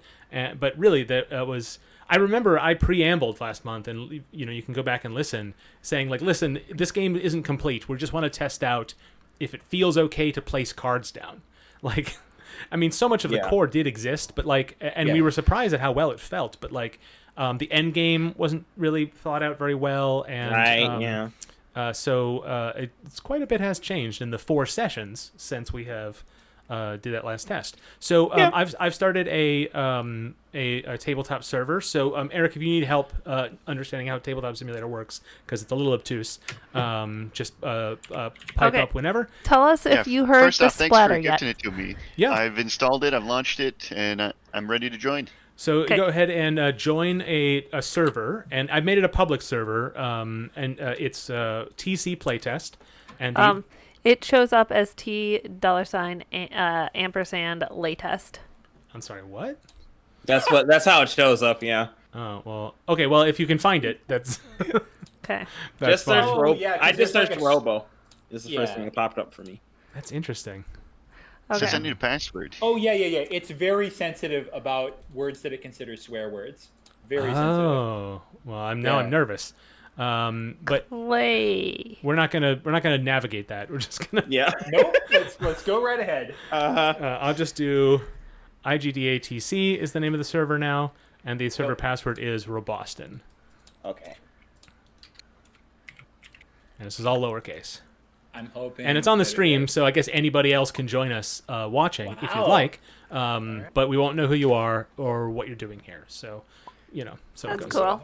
But it looks like everybody's here. So in this, normally you'd be assigned a player role, but right now that's not the case. So click on your own name in the upper right, and then select Change Color. And you'll see a bunch of icons on the screen. And then you just pick where you want to sit down. Aw, Oh yeah. I'm gonna sit next to Eric. And Hello. Steven, So am I. looks like Steven is playing the game, and since I'm streaming, I will be game master, so I can reveal what everyone's in their hands. So, if you Oh, are I mean, watching, I could not play the game. I guess I. no, that's okay. Okay, cool. If anyone who is playing happens to be watching the stream, please minimize that window now. Oh yeah, right. We'll trust you. Okay. Well, I was okay, gonna say okay. Super Moose is also in the game. Does he Yeah, but Does he suspiciously want he to- hasn't picked a color yet. pick a I color? keep selecting pick color, or I keep selecting change color. Oh yeah. Click one of the 2 remaining pulsing color blobs. Yeah. It should be orange and yellow Okay. Down left. in the Dude, lower orange for sure. Orange baller. All right. So Okay. we're as 5 players. This is Nice. good. Secondary colored gang, rise up. All right. So All right. all right. So of the people who've played this before, are half our players have played this before. Okay. You want to have Lane teach people how to play? Yeah, that's a really good idea. Whoa. Okay. See how much I he played remembers. This version one time, so let's see if I I can know. do it. This will be a Woo, test of how memorable the mechanics are. All right. So they're going to give us a scenario. They'll read us a scenario. One of our people will be designated as the team lead. Do we know who that is ahead of time, you guys? No. No. We don't until that comes up later. Yeah. Okay, fantastic. So Our job is going to be building a robot to take on a situation that they're going to read us on a scenario card. All right, so that's what this guy in the middle is, and whoever red is offering us way more information than we need right now. Ignore that. I'm just trying to get the thing set up. Where's the? All good. All right. Oh, so are we playing what, this what one? we will do is our leader is going to select one of these robot torsos. And something to know about the game is that every card here, every one of these robot cards has a backside. Now, you're noticing that on the robot torso, there are a handful of these little card icons. So zooming in on that, thank you very much, Blue. Yes, okay, so somebody has demonstrated that you can attach different robot parts. And our scenario is going to have some requirements. So there are some requirements where your robot just needs to be like a blob, in which case we can just be a torso. We don't have to attach anything. But some of the requirements, such as like, oh, you need to have like an arm. So like you'll attach one of these, and then a like a tool. And so we'll attach one of these tools to the arm, and yada yada. Anyway, so you are going to have in your hand 5 cards, and on your turn you're going to play one card, and then you will redraw back up to 5. You can let's see. So there are some cards here. Perfect. Okay, so this is a great first card. What this card lets you do. Oh, perfect. There we go. Actually, can we get a positive one of those Yes. out, please? Look. Perfect. Okay. So you notice how like there are many of these spaces have this like have these icons on them. This one matches up with this power icon, so I can put this here, and then we'll tick this power thing up here at the bottom, and so we now have a total of 1 power. That power can be used for a couple of things. First, the scenario at the end of the game will have some requirements. So there will be some challenges for us where it's like, okay, you need to roll power, and if you get like 4 or more results, then you win. So having stats is just good for overcoming the end of the game challenges. But the other thing is, you'll notice that when we attach these robot parts, they require 2 things. Number 1 is if it's your turn, you can play one of these gear cards to attach it, to select any of the robot arms and attach it. But you also have to pay this cost. So you'll notice that this robot arm here has a cost of 1 power. That's a little electric thing. So you'll have to find power cards totaling at least 1 and flip them over. That's how we pay the power. We also reduce it down here at the bottom. And now we have this arm that's attached. It gives us all these beautiful, bountiful new slots to attach stuff. Any questions so far? What does a normal turn look like? A normal turn? Yeah. Oh, okay, great. So at the start of your turn, you'll always have 5 cards in your hand. On your turn, you will play precisely 1 card, and that can be either one of these stat cards, or it can be a gear that lets us connect a new part, or it can be one of these things. And there is actually one more card here, which is called a peripheral. Yep. So this is a peripheral. This is a peripheral. So this is a wild card border. Slot. So when you place this on a slot, it takes this green card and says, "Oh, we know we have a power heavy task, so we're going to put a spot, and hopefully somebody else will put a power card on here." Mm-hmm. For these recyclers, oops, nope, wrong one. We're gonna just flip that over. If you put a recycler connected by these little, I'm gonna call them wires, on the thing, you get to take this card and pull it back into your hand. So anything attached to it, you get to pull back in your hand, and then you get to replace on the board.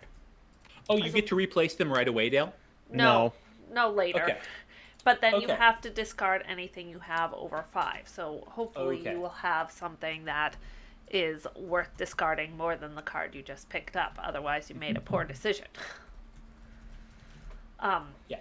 And then there's one more called a accelerator, which just multiplies anything that's connected by the wires by 2. So that's also very helpful in quickly powering up your robot, or defensing up your robot, or processing up your robot to get to the stats you need or want to send out to do, for example, a battle with another robot in this particular situation. You also have your role card, and there's one person who's always going to be the leader, but they're going to look something like this, where it has a set of win conditions for you as an individual, rather than your team for making a successful robot that went out and did the thing on your objective card. And so you'll also be playing to that. Sometimes it's build the robot with the most power. Sometimes it's keep the most gear cards in your hand. So it's always different, and based on the scenario, different roles are assigned out. So that's why Steven here has taken all the roll cards and spread them on the board, so that he can pick the roles that are best for the scenario we picked. Which, are we going to play the Logan one? So I have been, viewers may be noticing, I've been pasting in some of our new objectives into these note cards. And so we can randomize. So the current setting here, we have 2 objectives available to us that are all written out nice, but we have 3 others here that we could give a try to. Yeah. I'll just delete that one. So we can just roll a die for 1 through something, and then just. So there are 3 stats that your robot has. One is power, and there are both positive and negative power cards, because there are some situations that require a very distinct number of power things, or an actual negative number of power or shielding or CPU. So watch out for those negative numbers. So this is power here that the purple hand is pointing to, red with yellow. Blue with like a light green, that is shielding. And it Plating, right? Okay, yes, whatever you want to call it. And then the last one is, the rules I call it something stupid. CPU, but other people call it processing. So that is the green one, and they correspond to these colors on the, and symbols on the thing. So there should be a symbol right up close to the number that matches the symbol on the card, in case the colors are not working out for you. So those are the 3 stat cards. Okay, cool. Do we want to play a practice round? Yeah, I'd like to do a practice round. Let's do that. Okay. I'm going to put these cards back. None of us are going to get roll cards. Oh, I hope I'm. And then I'm going to ask Steven to deal. I'll just put one of these away for now. Yep. We need all of the cards back in. Okay, that's all of this. Okay. I'm Shuffle dealing. it first. What are we? What are We're we doing doing? a practice Oh, we're round. just doing a practice round. Sure. So shuffle it, and you then. can spin it as you shuffle it. Oh my goodness. Okay. Dream. Fine. Oh, okay. Okay. Anyways, I'll deal. Let's unflip it. Oh boy. Perfect. Oh, the cards are all messed up in my hand. I love it. Are they really? Oh, that's funny. Okay, so Steven, you want to go first, and then I will go. So we have to. I can. So we really need plating, y'all. Let's put some plating on the board. Yeah. Okay. Yeah, I'm totally gonna do that. I'm not gonna do this other thing. Right. Yeah. Okay. So I put a 3 power Yeah. or 3 CPU card. Yeah, and then afterwards you draw up. Draw back up to 5. Oh, and by the way, the other thing that you can do on your turn is you can discard any 3 cards and then draw back up to 5. Yeah, that's if you have crappy cards, that's an option you have. But you do have to discard 3, not less than 3. Is there a visible turn order? We just go clockwise. I'm project leader, so I go first, then you go clockwise. Yeah, Okay. the tabletop simulator has a system by which you can assign whose turn it is, but that's not been configured here. So there's no programming here. We're all just playing with the parts. Other than things snapping to the right place, there's no automation for this mod. This is we can make this this is your turn icon. You just hold on. So Eric, The box, Sadie, do you want to go All right. next? So how do we know we need a lot of armor? Yeah, I was going to ask. We haven't established anything. So yet. you'd have one of the objectives would tell you what you want to build your robot towards, but because in this practice go around, there's no particular thing. So yeah, so I was just like, we should Steven put plating made on there so something we all up. know to do it. Yeah. Yeah. Okay. Okay. Eric, make sure to draw back up to 5. All right. So you can just grab a card off of there, or if you right click the deck, you'll have an option to draw, and it will just put it in your hand. And if you hover over something and hit the F key, it'll flip it. But make sure you don't flip a card until it's in your hand. Otherwise, everybody knows what you got. Yeah, but ideally you just right click the deck and hit draw. Do not hit deal, because that will give a card to everybody. Make sure you hit draw. And that little card in front of you is a guide to what the limbs are and what they cost. Yes. Okay, Lane. Lane, it's your turn. You has the bag. I'm listening. So Okay. I can see that head C requires 2 plating. So I'm going to go ahead and attach good old head C here, spending a beautiful cog to do so. And then I will flip over this plating to accomplish that. And our plating will go back down to 1. Cool. Yes, that Okay. is one thing. And I Super will redraw moves. at the end. Alrighty. So we have some plating out there. If I have an accelerator card here, can I drop it on here to double the plating card that we just flipped over? No, well, once it's flipped over, it doesn't count towards the robot. But you yeah, could so- place it Alright. there, yeah, and then it'll double this one. It will also double whatever gets put into here. Yes. But once you Whenever that spend it, happens. Alright. so this is an important rule. If you need to buy something, buy a robot part, and it costs, let's say it costs 1 plating or it costs 2 plating. Well, you only have 1 plating here. You can't flip this over and get 2 plating, but you can flip this over and flip the accelerator over to get 2 plating. But of course, the drawback is you no longer have the accelerator. You can flip just this card over, but you only get 1 plating out of it. So basically, anytime you use an effect on the card, you have to spend the card. It will sort of make sense in operation. And the accelerator I have would otherwise right now give us 1 more plating as a score, though.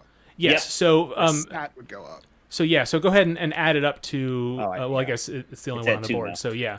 So it's helpful to keep track of these things. We're gonna have tokens and a counter mat or something for this ultimately. Yeah, So people keep I track? will say that I never look at those 3 counters. I just Yeah. add up what's on the robot itself. And there is some danger if you're not keeping really good track of it that you get the wrong information. So I think maybe in the shipping box we may not have a method for that because it requires a lot of attention to be accurate.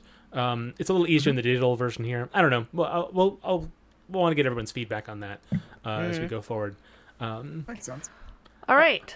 So Everybody have a general idea of how the game works? Hell yeah. All right. So Yeah, I've got a general so idea. I was pasting in some of these objectives. I don't think we talked about the end we don't game want at to all. restart. Mm. We did not. No. Yeah. At the end of the game, depending on what the objective is, we will roll a certain amount of these die here, for to see whether or not the robot succeeds in the scenario that was chosen. If it doesn't succeed, then that's the end, and we all lose, and the board blows up and whatever else. But if it Boston does, is not saved. yeah, Boston is not safe. But if we do succeed, then everybody can clap, celebratory actions and all of that. But then it comes to the cutthroat competitive part of this game, where you get scored based on your role that you get. It is a secret role. It's one of these 5.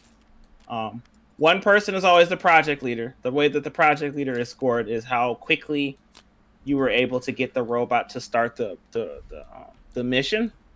If if there are 5 turns left and the project leader decides the mission's starting, then the project leader gets 5 challenge die, which are these things, to roll at the end of the game to determine how many victory points they get. But there are other ones that stay secret. The project leader isn't secret, but everybody else, the other roles stay secret. And you get scored based off of what it says on the card. So for instance, if you were material scientist, this one says roll 1 challenge die for every armor or plating in your hand. These are the challenge die. Yes, They those are got the little challenge. dots on them, and they got Yeah. 2 dots per 6 sides, so a 1/3 Yes. chance of a success. Yes. So then you would roll those die, and you would roll that against everybody else on the board, and whoever has the most victory points from those challenge die wins the game. So a side goal, the main goal is everybody wants to complete the robot or make sure that the robot completes the objective, because if they don't complete the objective, then nobody wins. And sad times were had. But if if the robot is successful, then you also want to make sure that you're doing well on your side objective here based off of your role, so that you have a chance to ultimately be the most famous scientist or whatever. We haven't come up with the theming on that yet. The winner list. The winnerist, exactly. You need to be the most winnerist. I like All that. right. So, Lane, do you want to pick a card and read a scenario for us, and then hand it I off would be to? delighted. So do what I we're get gonna do to, is do I get to read stuff that you wrote, Dale? I'll read the flavor text, which is not on these others. So just roll this Fantastic. 10-sided die, and got then we'll divide that by 2. We're gonna go with Beautiful 4. So 1, 2, 3, 4. So we are going to be playing the Influencer Kitten mission. So I'll okay. read the. Steven doesn't like it. No, I was just never mind. An do we internet have kitten rolls? has captured the hearts of Bostonians. An internet kitten that has captured the hearts of Bostonians is stuck in a tree. Build a robot with a minimum of 2 legs, 1 arm, 5 processing, and at least 1 power to rescue the young feline. And I think it's 3 power is what we actually need. So the goals here, and I'll zoom in on this for you can hold down the Alt key when you hover over this card to give you a zoom in on it. So the minimum on this are you need one or more arms, 2 legs, processing of 5 or more, and power of 5 or more. Now, once you've built that robot, when it's time to roll the objective, you need to do a processing check. And so you roll these challenge die, and you need to get greater than 4 successes. Now, the challenge die only have a 1 in 3 chance of success. So if you just have 5 processing, the chances of rolling 4 successes are not that high. Possible. So that's the first thing you need to do, to reach the kitten, to navigate the tree and find the cat. The second thing you need is save the kitten, bring it down to earth. And in order to do that, you need to roll a power check. Now, you need 3 or fewer successes in order to save the kitten, because if you get if you apply more power, well, we don't want to know what happens then. So Don't smash kitten. Yes. So you can see the robot requires 3 power, and so you'll be rolling at least 3 die. But you don't want that much more than that, because then you start to increase your risk of the unspeakable. Right. And so before anybody, so Steven, once you determine the roles, I'm going to save this game so I can save these cards. So just let me know. Okay. Just let me know when you're ready for that. Just for the benefit of future playtests. I don't have to type these all in again. Yeah, that makes sense. You mean not distribute the roles, but just pick them, right? Yeah, once you've got figured out which ones are which, and put them into these separate decks. So that's the other thing is Steven is determining which roles are compatible with this mission. Like it Lane, doesn't. stop doing that. It doesn't make I'm sense. just trying to find the kitten card. Right. I know, but I need to save this game. So it wants to save it while it's. Yeah. I just want to together. save it in a neutral position, but I want to wait till Steven does his work. So. Yep. Sorry. No worries.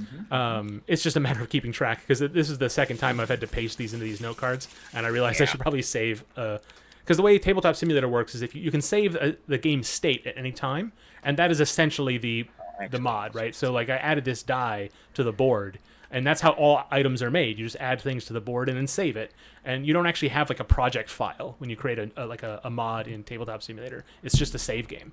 It's kind of interesting. It makes sense when you do it, but it's not that intuitive. Okay. So- You can save it. All right, I'm going to save this game now. I'm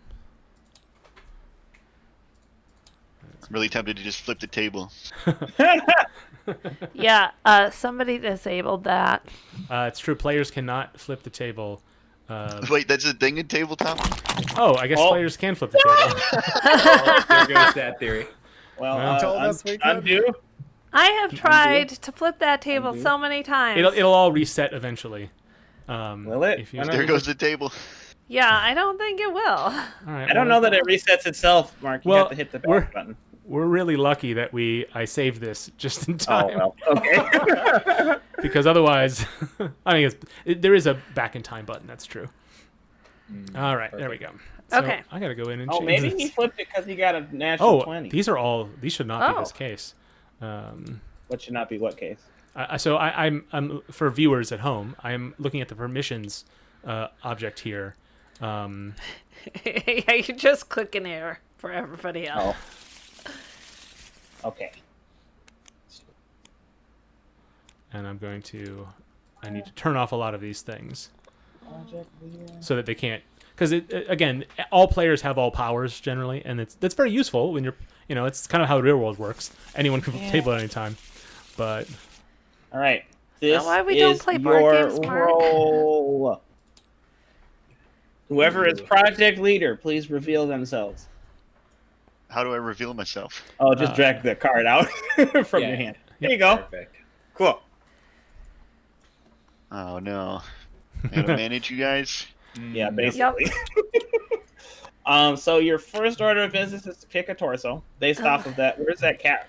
yes, I will. I'll grab the. Yeah, so we want lots of processing so we can we need navigate big those trees. processing. So you want to little pick power. something that has lots of processing so we can navigate those tree branches, and also so that we can add legs to this robot for stability. Are both of these bodies equal in processing?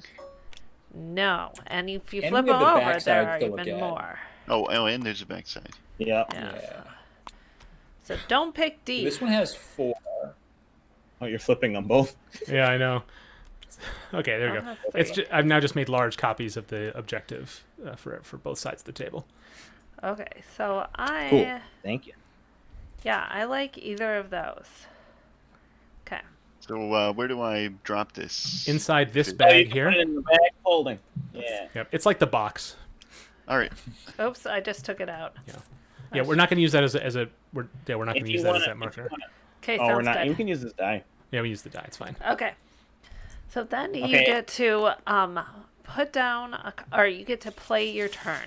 So after we Yes. get some cards You dealt need to to- us. Yeah. Deal. 1, 2, 3, 4, 5. All right. Ooh, look at that. All right. I go first. Yep. Yeah, buddy. I'll Yes, just drop um, processing. Oh, I don't have permission to interact with the counter. I should change that. Let's Also, just- what are we starting at? If there's 5 of us, we've never tested it with 5 people. I did the calculation. It's 8. So, Aha! Oh, okay. So you did the math. Cool. yeah. Okay. Oh, Stephen, what was One it that more. you couldn't do? You couldn't. I Digital. couldn't mess with this. Try it now. Oh, it's Okay, working. cool. That's just my bad. So now, Yeah. okay. Okay, so So the the thing, one the thing we need to placed- tell Eric about the leader is that Yeah. is that at the start of your turn, there's 2 things that you need to think about. The first thing is the robot ready? Because if you think the robot's ready to go, at the start of your turn, you can say, all right, time to move on and set the robot out. The reason you would want to do that is because this turn counter up here is how many turns you have until you have to send the robot. Uh-oh. Now, of course, why wouldn't you just use all those turns? Well, as the leader, you get bonus points, or you get those challenge die to roll with, depending on how many turns are left. So your motivation is to send the robot as soon as possible. So there's some Right. risk there because you needed to assess the risk of how likely it is you're going to complete this thing. All the other players are going for their own individual goals that are on the roll cards in terms of what they want in their hand, what they want to put on the robot. It's different for everybody.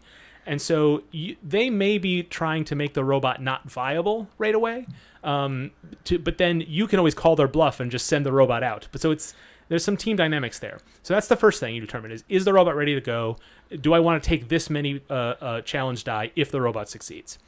And let me I'm get this trying straight. to So help. the robot is ready to Yeah. go when we have 1 arm, 2 legs, 5 processing, and 3 power. That's then right. I want to Yes. hit go, run all that Well, the criteria. thing That's the minimum requirement. Because we need 4 processing successes, we actually want something like 12 or more processing on this guy. And right now we've got 4. So Oh, okay. So All yeah, right. I think that's- that's making sense. it's the minimum requirement. So you can send the robot once that is complete, but you might not want to yet. You can always threaten the team. You could Whoa. as Negative 3. three. we don't even need Oh, that's that. So negative? that is negative. Yes. yeah. I've never seen a negative 3 before. We just added that in this weekend. In fact. Now Brutal, dude. the other thing you need to do at the beginning of your turn, Eric, is you need to after you've decided whether the robot's going to go or not. Usually not. You will then count down the turn counter. Okay. And all right. then you play your card. Yeah. So I'm just pretending you did this already by just counting it down. So on your first go. Right. All right, Super Moose, are you gonna lay that -3 shield No. / plating, What? or are you gonna lay something else, or are you gonna exchange Uh, 3 cards for 3 different cards? I guess I can throw down more CPU. That's All even right. Nice. Woohoo! We're at 7. Okay. I will place. Wow, we don't have a lot of power slots, which is probably Yep. a good thing. Go ahead and Place place that. that power. Okay, Ooh, great. so we're trying to hit power that way. Okay. Okay. I am going to lay down a leg. Nope. How Look dare you? at you. I don't think we Hold can on. afford a leg, can we? Oh, we can. We got so much but it's processing we making can me do. nervous Why is that? because I would have to pay for it. I would have to overpay for this leg, which is what I'm Oh, looking get for. the four How get do the we four processing. Pay? No, we don't have any. We don't have any armor, so we can't buy anything That except is for arm C. those right? are plating. The legs, it's kind of hard to see the icons. But the Yeah, legs you gotta cost. zoom in. Yeah, the leg here that Dale is looking at, it costs 1 power and 2 processing. Oh, okay. Yeah. Okay. Yeah, that's a But flaw there's a in the materials. Is the icon, the small icon for processing and plating, when viewed from far away, they kind of look the same.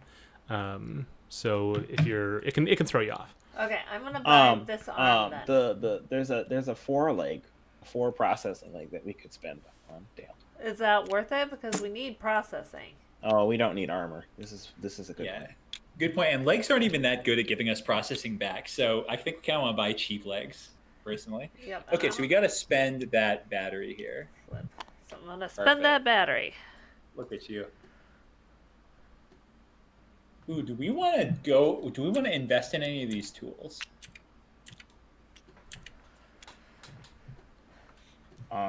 If anything, maybe the bullhorn, but The big hammer, Steven? Did you say the big hammer? no, the bullhorn, not the big Did you say hammer. the big hammer? Oh Lord. I know that it's your favorite. The bullhorn. Oh, ooh, that's good. That's real good. That would be an excuse to put down some plating. Ooh, All right, Eric, it's your turn. All right. about the I'm ski- gonna. the We're not scanner. gonna go. I'm gonna turn order down. Oh, is that the first Ooh. player token, or is this the first player token? Oh, love it, Eric, love it. Okay. And I guess that's the end of my turn. So I'll move the pawn. Oh, thank you. God, what a bro. Oh man. Okay. Ooh, yikes. So looking at my stuff, I just don't know if I have anything that's that useful. I guess we do kind of need more power at some point. So I'm gonna actually use this spot here to put down 1 more power because I think we'll Okay. need it for one of the legs later. Oh, I'm sorry if that doesn't end up working out. no, that's fine. Mark, really quick question. Yes. We made changes to roles and a few of the roles and how they get challenge die. Are Yeah. we going with the changes or are we going with the way it's set on the card, or are we going with the changes that we made? Oh The yeah, way yeah. it's on the We card. should probably go with the way that's on the card. Yeah, we made some balance changes that we really believe in, but just to eliminate confusion, let's just go with what says on the card. Okay. Okay. Sounds good. Okay, now is it Super Moose's turn? Because Lane, you didn't move the pawn.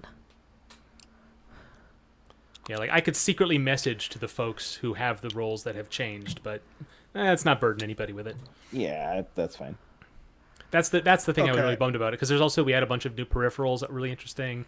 Right. That just Yeah, wasn't we did that too.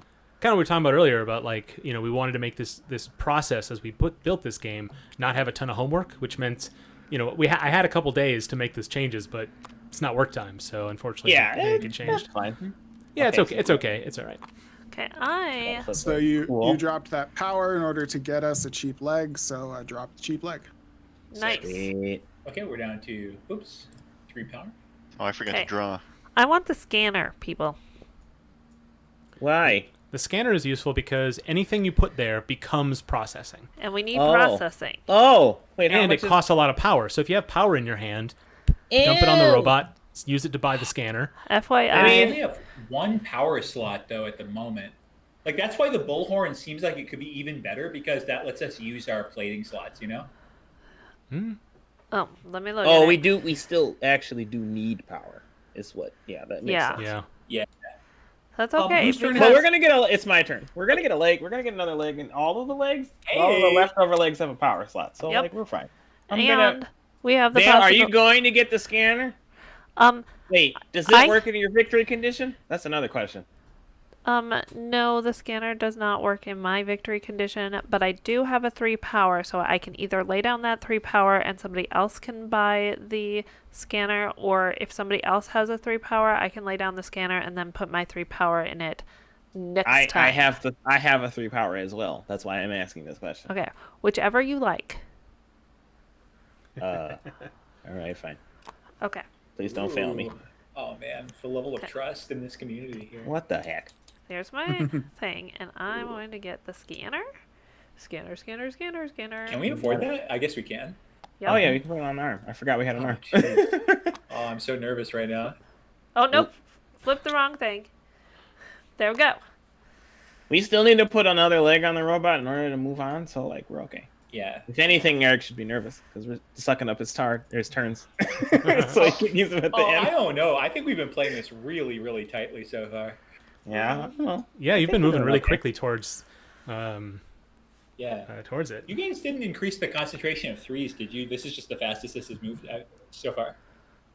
No, that's true. Yeah, it's this is a case where the distribution of cards in a shuffle can really change how the game feels. You know. Yeah. Well, Eric's doing big moves. Down to 5. Uh-oh. Oh! Look at him sabotaging the team. So Yeah, so what you put in that Not a good slot, move? Not a good whatever move. you put in that slot becomes processing. So if you already have processing, Oh, okay. it's not that useful to place there. So- Now, of course, there is no other processing slots on the robot right now. Yeah. So you should place your So if 3 it's- shield cards. So a negative there. would still be negative processing, right? Yes. Oh yeah, I guess it technically would. Yes. Mhm. I didn't think about Yep. that, but So that's place your. And if I don't want to, if I don't want to play, if I don't want to play a card, I guess I just drop Oh my plating. god. I'll be right back. You can always discard 3 cards if you That's feel like true. you have a crap hand. Yeah, I do want to discard. So, Just go put them. how do I do that in tabletop? Just grab them out of your hand and put them face up over here, and they don't need to stack nicely. Just throw them in this little pile. It's okay, that way everyone Ooh. knows what you discard. So as the team leader, it's not that relevant to you, but when you see other people discard cards, that might give you a clue as to what role they might have. Right. So I discard 3, draw 1, You draw 3. draw 3, Yep. Yeah, you always have 5 at the end of a turn, and then that is the and end that of your takes up my turn. Yep. Alright.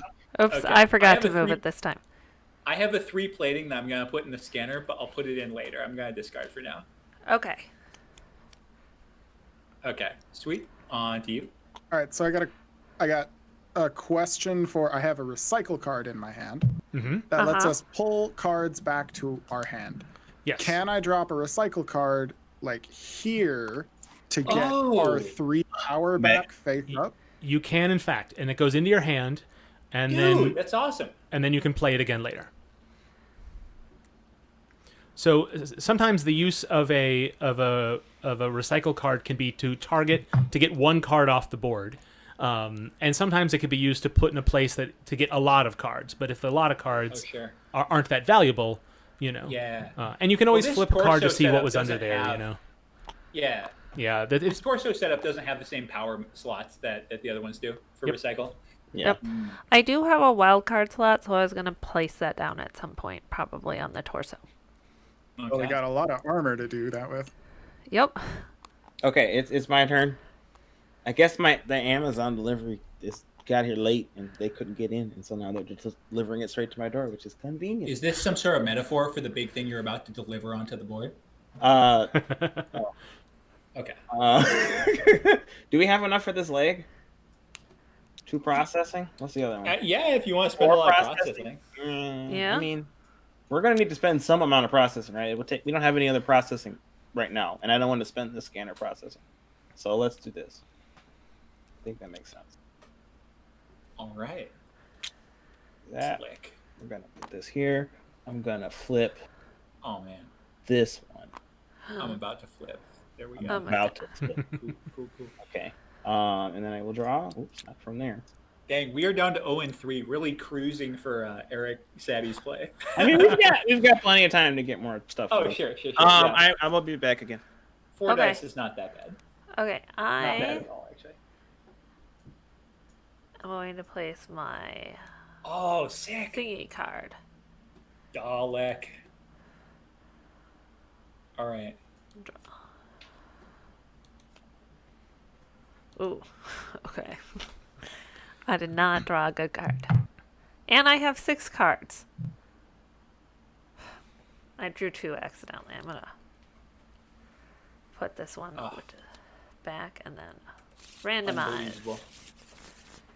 Okay. Shameful. You turn over. Yep. Sorry. So if I launch now, we have no power, we have no processing. We are effed. We actually can't launch now. We Yep. need 5 processing and 3 power at least. Oh, okay. So the other thing that you should know as leader is that once you decide to launch, if the robot doesn't have a very good shot, like if you are like, you know what, you people are taking too long, we're launching now. It doesn't mean instant failure because somebody can volunteer to sacrifice their hand to the robot, and then we'll add to those values. And if nobody volunteers to do that, you can choose somebody. You can order somebody to go. Now, what happens there is that anything in their hand gets added to the robot. So if they have negative values in their hand, that's not a good thing. But so this is another reason for you to pay attention to what people have in their, or people are playing for. But also, when they are sacrificed or choose to sacrifice themselves, they no longer have their role. They now have the hero role. And so they only get to roll 2 challenge die at the very end of the game instead of whatever it is that they were getting up to that point. So if you think everyone's taking too long to send the robot, and you have a good idea that somebody has what the robot needs in their hand, you can go. However, as the rules are currently stated, you can't send the robot until it meets its minimum requirement. Right. So that may not help you this turn. That's something that we've been thinking about, and I'm not certain exactly how we want to adjust that. But Yeah, I think it makes sense, and I don't have the right cards to hero myself. But I do have a question about... As the project leader, you can't do that. It has to be somebody else. Oh, okay, I can't. All right, so is this... can I put a processing on this card? Is this... Yep. That is a wild card. Yep. Yeah. Or a wild slot, I guess. Yeah, we call it wild card, but it's not what we're... It's not the... It's a descriptive name, but it's going to have to change. Wild slot. Yeah. Okay. Draw a card, and then Lane, it's your turn. All right, that's the end of my turn. After I draw. Ooh. All right, so we're up to a sizzling 4 processing. Let's go ahead and... Oh, man, I've got so much processing I can add. I shouldn't say that because now you could hero me, but I'll try to make myself a little less heroable. There we go. Nice. Up to beautiful 7. Oh, I shouldn't draw a roll card. I should indeed draw a hand card. Uh-huh. Okay, super moves. Oh, my goodness. Oh, So that's Viewers a at reaction. home should know why Lane is reacting that way. I'm zooming in on his hand. Watch me discard those 3 cards next turn. If you get a next turn. Yeah. Okay. Okay. Armor, cool. Well, we need Steven. power, yes. We need 3 Yes. power. Yes, but Yeah, remember, if you have to. super No, moves is I'm gonna shuffle. Because we don't have good cards. Yes, this team needs 3 power. Ooh, yes. No, wait, that was not good. Well, it was good, but it was not good. it was good, but it was not Steven, you're good. so mysterious sometimes. Okay, I am My roll just says mysterious on it. Yeah. Okay, I am going to provide the 3 power almost. Cool. Sorry, this is me moving my mouse around. Raw. Eric, this looks pretty good. I mean, All right, how I want to many, launch. how many CPU does it really have? Well, if he has an idea of who might have CPU in their hand. 3, Oh, he wouldn't dare. 4. Oh, He wouldn't dare. Okay, So I so- want to. I kind of want to just get to the end to, try to run through a whole game. Yeah. And All right. I think if we have the sociopathy, right? qualifications to launch, I want to do that. Yeah. All right. It's not a bad. It's not a bad play either. So now it's time. If anyone feels that they would like to sacrifice themselves, now's the time Now, to say so. Can you explain why you would want to sacrifice yourself? That sounds like a bad thing. So this is an update from the last time you've played, Hey, where whoever's blue, stop mousing over my cards. So this is an opportunity if your objective, because now everybody has their objective cards, which says what what the challenge die are going to be in the final round. If assuming the robot wins, you kind of know what your chances are now, or roughly. You know how many challenge die you have. It's either something on the robot and you can add that up, or it's something in your hand and you can add that up. So there's one that's called like Gearhead, where it's Can how you do many. anything with peripherals, Dale? What? If you are being sacrificed, can you do anything with peripherals? No, those don't do anything. No, it's just resource cards in your hand. Yep. So okay, let me Ron finish explaining Dog. this. So everybody knows that the leader is going to have 4 die to roll, right? So that doesn't, if you have 3 die to roll, you could still win, right? Because you might get more successes, but you have lower odds. So everyone knows what the standard is. The leader is going to have 4 die to roll. If you feel like you, if you did badly, like you have like 0 or 1, let's say. You can, and your hand is good. Your hand will help the robot. You can say, "I volunteer to sacrifice," and what happens if nobody else volunteers? If you're the only one, then you give up your roll and you get the hero roll, and the hero roll gets 2 challenge die. So it's a little bit of a consolation prize. So if multiple people volunteer, then the leader picks who amongst them gets to go. If nobody volunteers, because everybody feels like they got a pretty good hand and they think the robot's doing fine, the leader optionally can order someone to go. And now there's some risk there because you don't want to pick someone who will be bad for the robot, someone with, say, a lot of power or with a lot of negative processing. So if the leader has a suspicion as to who might have a good hand, or someone who might be give them a run for the final outcome, they might want to force the hero roll on them. Does that make sense? So you're saying I can force Lane to be the hero, Or anyone. People could elect to be the hero when I say go. If someone elects to be the hero, you can't force Lane to go. If nobody elects to be the hero, you can force Lane or anybody else, for example, to go. Do we need a hero?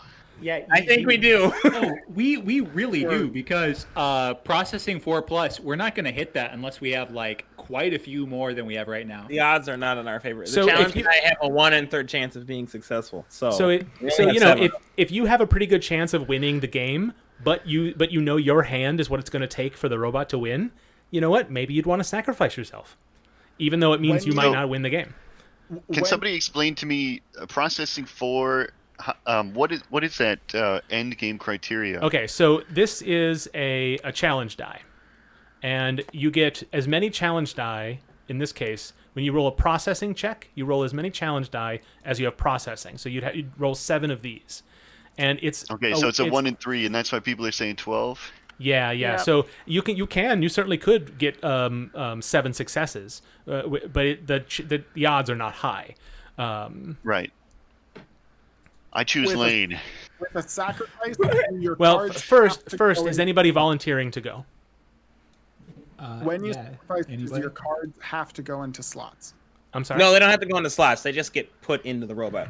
Basically, you climb into the robot's compartments with all the stuff in your pocket, and you sacrifice yourself. You know that I picked up the 3 power before, and so regardless of whether there's an open power slot, this is getting 3 power if I sacrifice. Yeah. So this is a time where you would want to make an argument to say, "Do not pick me, because I will wreck the robot." Yeah. You Also, could of course bluff. I will wreck the robot. You could say, "I have a -3 processing in my hand," but you don't. I think you got to put him in the robot, Eric. I think that you Don't have to put him in assert the your dominance robot. as the top Eric in the room. Oh. We saw him pick up the 3 power because he used the recycler. So I know he's telling the truth about that. I don't know. So I'm I'm gonna go. pretty shifty though. Shmup bros for life, dude. Come on. Keep in mind that if you don't want to be picked and you want someone else to get picked and you know they will lose the game for everyone, that will not help you. Pick Steven. No, you don't want to pick me for a lot of reasons. Okay, Steven can't lie, so he's probably actually correct about that. Dang it. Pick Dale. All right, I want to launch the robot, and nobody's heroing up. Okay. So I'm gonna. You can select somebody if you want to. Lane, you've been very vocal, so I just want to pick you and see how it ends. All right, fantastic. All right, let's go. I'm gonna. So I do have this to contribute, so that's gonna be +3 processing. Cool. Oh yeah, it doesn't get slotted anywhere. Yeah, you just take your whole car, you take your whole hand and put it down. Which is real sad because I have these 2 accelerators, which should have been able to provide like an extra +6 over a couple turns. But anyway, we can get ourselves up to 3 and 10, which is respectable. We have a shot. Yeah, it's decent.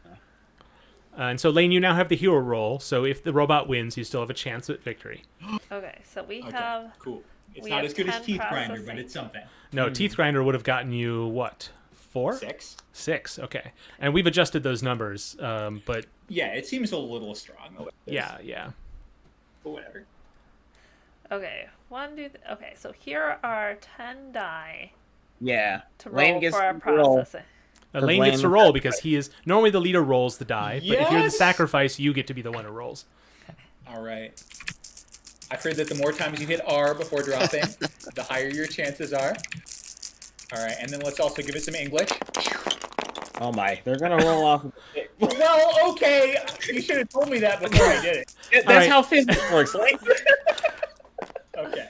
Did you just get here we no? go. What is? I going don't on know here? what we got. I can't. All right, Oh, Lane. Lane, we're gonna have to start all this over. Please, just. I don't understand what could have possibly gone wrong. Okay, let's go ahead and put a little bit of English here. All right, don't mess this up, Lane.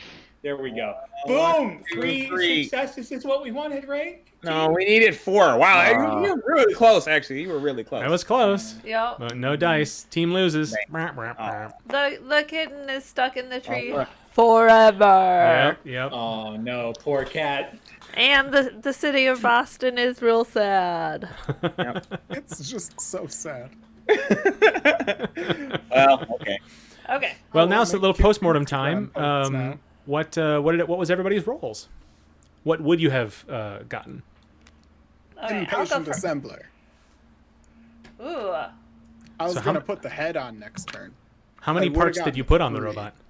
I only did 1. Someone else put down the other. I think Lane put down the other leg like right before I was gonna. Oh, that Yeah. was me. Oh, well, maybe you're right. Never mind. I don't know. Yeah, Somebody and I did might- too, because I did the arm and the scanner. Okay.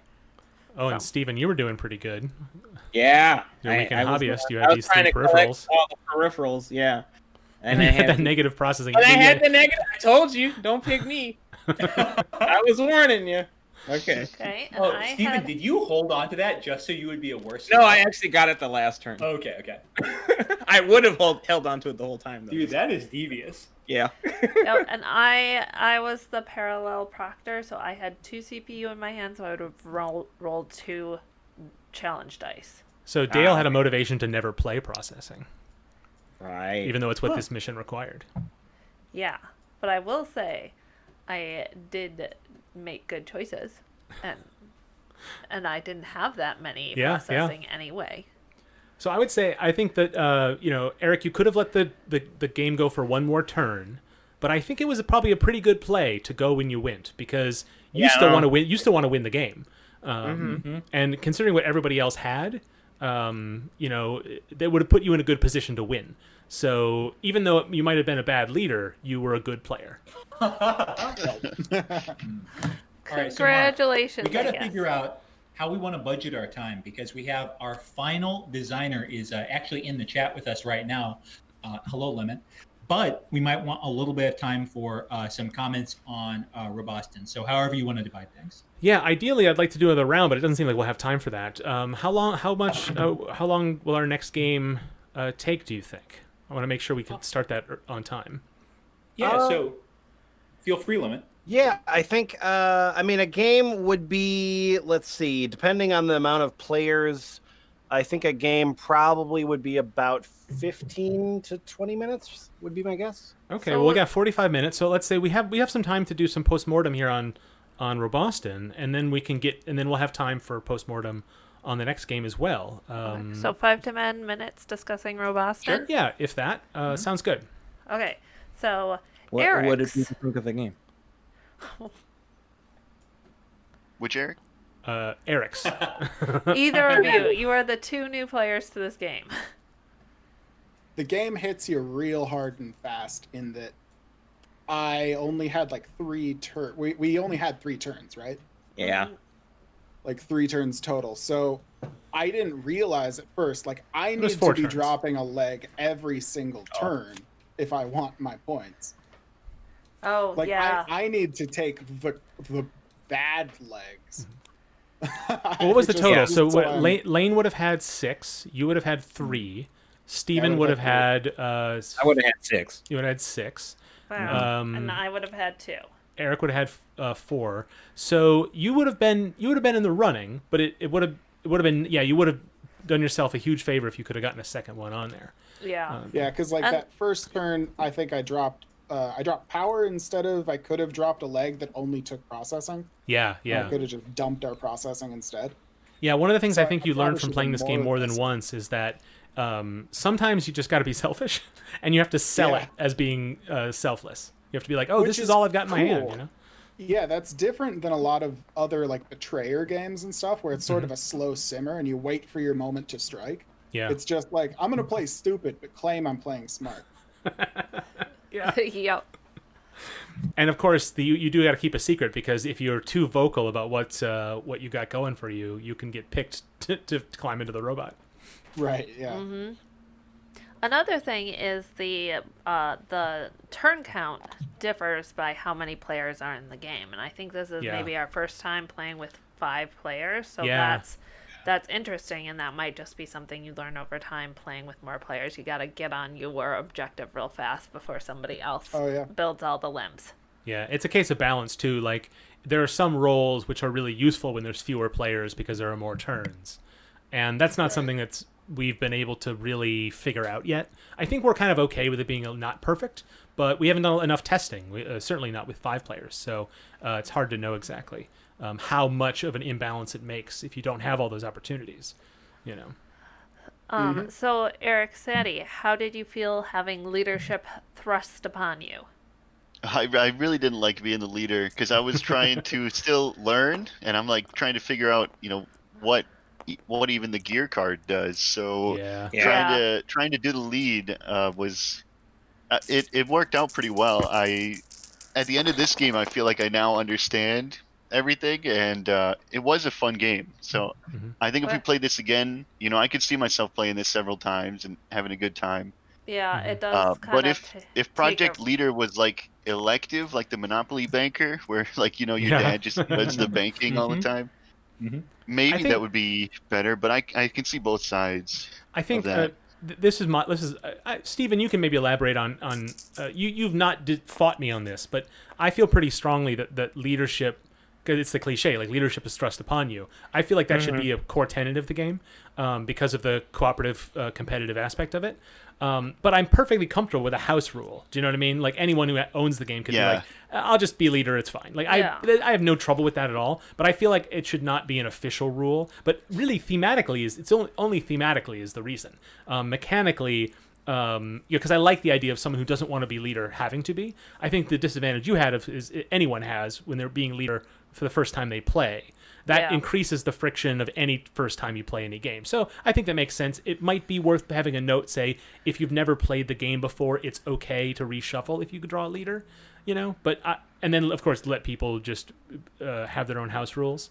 But it is kind of important to me that that the leader role is not something who's like, oh, I'm good at that, so I'll pick that. You know what I mean? Yeah, I can totally see that.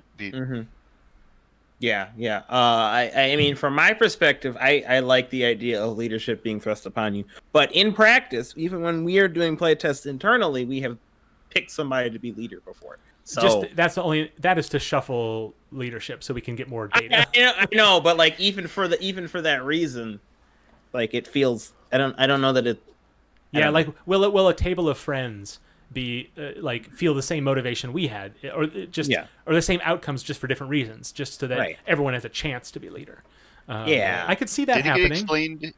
did it get explained earlier what this main card in front of everyone does? Yeah, Damage that just tells you. It's a that reference doesn't do card. anything. It's just a reference card. Yep. It just tells you what Like- the parts cost. Yeah, on the it's thing. not a. It's, No, it it's, is inaccurate too. So it's and probably it's not a great. yeah, it's a draft in terms of how it looks. Communication is kind of it's a little obtuse, but it's just meant It so you threw don't me have off to go for a looking. while. I It's- you don't have really to go- liked having that though, especially as the impatient assembler. Oh, I sure. needed good. that so that I could plan out what I Yeah. needed when it came back around to me. Mm-hmm. That makes sense. I love the random leader, or even if it was just like rotated, who's the leader or whatever within a play group. Yeah. I think it's that is like one of my favorite design elements. The fact that like half the time, or like 3/4 of the time you're playing the game, you feel one way about time, and then 1/4 of the time you play the game, you feel the other way, where you're just like rushing to get things done and keeping people on track. Right. I think that it's so elegant the way that it adds variety to your play experience that I wouldn't want to do it any other way. I would not want to like make it so that one person could be the leader all the time, just because I feel like the added variety makes the game so much more enjoyable. Yeah. Okay. Yeah, I think it's good to keep it like a house rule. Yeah. Yeah. Like I really think it's like it because it's kind of an obvious house rule. Like if it was something that was so like you wouldn't think of yourself, then maybe it'd be worth putting it on the back page of the manual. But because I can imagine everybody coming up with that as a house rule, I don't feel the need to allow it officially. But I'd be very comfortable with people having their own rules about that. That doesn't bother me at all. It's like that's a user story that's independent of like the choices we make as designers. But if the rule book says this is the canonical way to play this game, if people feel more comfortable saying like, oh, I played leader last time, can we reshuffle? Like I feel that's even if most players do that, I would feel comfortable with it as a house rule rather than an official one, even if it's a common house rule. If that makes sense. Okay. So we're I about. kind of wish that the negative cards had some sort of like perk to them or something. Just some way to explain away putting down a like juicy -3 on a ×2. Oh, like I wish that there was like some like benefit to them. I know that would be like very against the elegance of the game, but I would love to have some excuse. We've been tackling that for a to while, play yeah. them specifically is a little bit difficult. I think Yeah. that we've been trying to come up with scenarios for that. Actually, this scenario, like you could have like yes. convinced people to place, if you placed a -3 power somewhere, if we had like 7 power or something, that would have been really valuable for the robot. Well, I'm just going to continue giving you guys a little skeptical side eye when you say that the negatives are worth having in the game, because so far in my 3 experiences so far, I've never wanted to have one. Okay. Go ahead. We'll have to pick the mechanical Turk scenario next time. Okay. Yeah. Sure. But also, like, it came in handy for me, Lane. Like, it was used as leverage to avoid getting picked. So if we were playing with like perfect like robots, that would not be useful at all, because you could just bluff that you didn't have that. But the fact that you're Stephen McGregor and you never lie in these games made it useful. Okay. Well, but also if I did get picked, then we got punished for it. So yeah, rattlesnake value. Yeah. I like it. So there is Dale is referring to the that's the challenge that Steve and I have had recently with these negative values, is we want them in the game. And I've been arguing this whole time that they actually serve a purpose as dead weight in your hand, as a burden, as friction. But all the feedback we've been getting has been we've been really struggling with it, because we want to give them more value to players, and of course it needs to be conditional, and we've not done a great job of coming up with those conditions. I think we're sort of resigned to having it be the objectives being the main item. So this objective isn't the best example, although it's possible. Like Steve was saying, you can use it as leverage. One of the things Dale was referencing, the mechanical Turk scenario, which is a scenario where you have to build a robot to play chess, but you have to you have to put zero or negative processing on the robot as a ruse, basically. So you got a mechanic that people don't want to engage with, and you're fixing it by adding objectives that make people use the mechanic they don't want to engage with. No, what it is the only way to get people to want to engage with the mechanic is to get them to want to engage with the mechanic. I don't see what your point is. No, the idea is that it provides variety to play, because because this is a design philosophy of mine. Is I don't like games where the more you play the same like the more you play it, just the better you get at for that. I like systems that have multiple interpretations. So in some and that's why the roles are really nice. It's like some roles it's good to have high value cards in your hand. Some roles it's bad to have high value cards in your hand. And so likewise in some objectives, all negative or most objectives as it stands, negative cards are a burden on you and encourage you to discard your cards. And if you only have one negative value in your hand and the rest of your cards are great, then it's hard because you have to discard 3. So that's the friction. But in certain scenarios, they become really powerful because you need to put processing on the robot to buy legs, but this mission requires you to zero out your processing ultimately. So you need to kind of like strategize your spends, if that makes sense. We just didn't get to that one with this scenario. Okay, shall we move on? Can you purchase things with negative? Yes, dude, this is exactly what I was going to bring up. All you need is like 1 or 2 purchasables that must be negative, and then you have an excuse to play your negatives. Then you drop it on the board, and there's an actual reason to put it there, and then eventually it gets zeroed out, and it's both something you can put and something you can use. I like that idea. That might be useful for tools, because tools are kind of special case. They have high values to buy. Sure, yeah. So that might make some sense. I think there's some narrative contortions we have to do, but I think that's totally doable. Would that be enough reason to feel like you could place a negative down and feel comfortable with that? Well, all I really want is, because I've had times where I've wanted to play negative cards in order to like be a jerk and like make it so that we have to play another round in order to complete my objectives. That's why I want to play them, but I can never justify it. Like I have a -3 or a -1. They'll cost us an extra round. Okay, leader, please don't put me in there. I feel like I have no leverage at all to argue that why I'm placing cards. Well, I think one of the things you can do is you can play a jerk move, and you can still be cagey about what your role is. And so what your role is depends on what cards you're like. What cards you're hoarding is depending on what role you have. And so you still might not be a good candidate for sacrifice if you're not revealing what you're getting rid of it for, I suppose. And so it is kind of tricky. Like if you're just using it to delay the construction of the robot, you can basically use that as a cover. But what your actual cover is that you're going for processing, so you get a negative processing out of your hand. But you can sell it as I'm just trying to delay the construction of the robot. You know what I mean? There's wheels within wheels, I guess.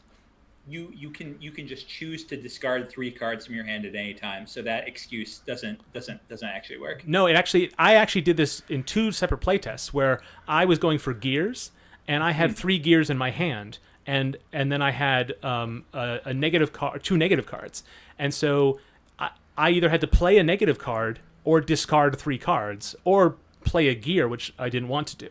So I played a negative card, and I did my best to sell it. I don't know how successful I was. So I wouldn't have to discard one of my gears. You were not successful. Right. But I faced no consequences, as I recall. Yes, you did not.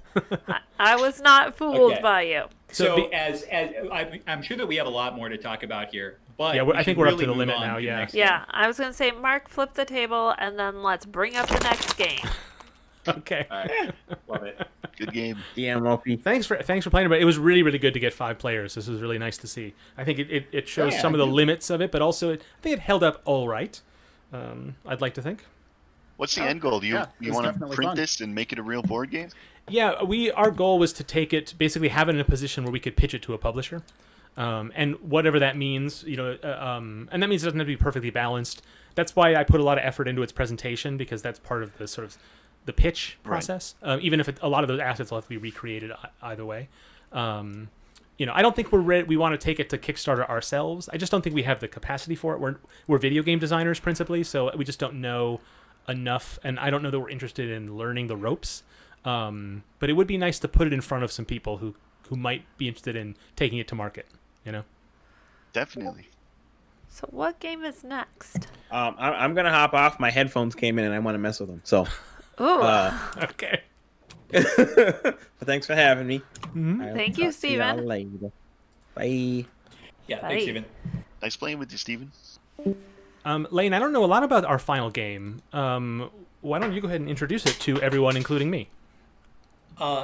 Yeah, my pleasure. So this is a game that came out of the last Global Game Jam from our friend Lemon here on the event stage with us. And man, it just caught my eye as being a particularly interesting thing because he has this website called kinda.fun where we're all going to pile on. And his game, unlike a lot of other Game Jam games, is just designed first and foremost as a big group multiplayer game. So the more the merrier. If we all want to get on a separate browser and go to this page together, one person can create the room, and I guess I can go ahead and do that. So how many? I'll do it. I don't know Sure, that Mark. it makes much of a difference, but Okay, Yeah, so perfect. how Go many right ahead. players do we want or need, and how many do we have? So- We have a total of 7, I believe. And Lemon, why don't you explain it from here? It's meant to so it can hypothetically work with 2, although it's not the best with 2. And so I've played it with as many as 9, I think. The only challenge the only challenge specifically for this stream is that at the point that you're streaming, if you're the sysadmin, you don't necessarily want other people to see your screen. yes. So I would advise anybody who's in the chat, just like with the last game, just like with tabletop, just keep the stream minimized. No peeking. Okay, have you created that room? Because I am trying to join VRWR and not having any success. As There's far as no I one know, here. is there any extra thing so I you- need to do? Yes. So if you'll need to have a name. So as soon as you put in a name, that'll show up for the other people that have joined that room. Okay. And then do I hit apply for job? Yep. Okay. And I put the website in the chat, and just in case people missed it, I know I'm one of those. Yeah. people. So this link will actually just directly take you to the join. Oh, dude, that is sick. Yeah, so I mean, certainly anybody viewing, if you'd like to play along and don't want and promise not to cheat, please go ahead, open up a new browser tab and join us. Oh, is Mark necessarily the admin by dint of creating the room? So he will be the first sysadmin. Gotcha. So everyone's going to have a round at being sysadmin, but the first person to create the room will be the first one up. Cool. This game reminds me of my very first Game Jam game I made with my wife. It's called Investicom, where you were given an employee number and name, and all you had to do was hit OK, and that was your name.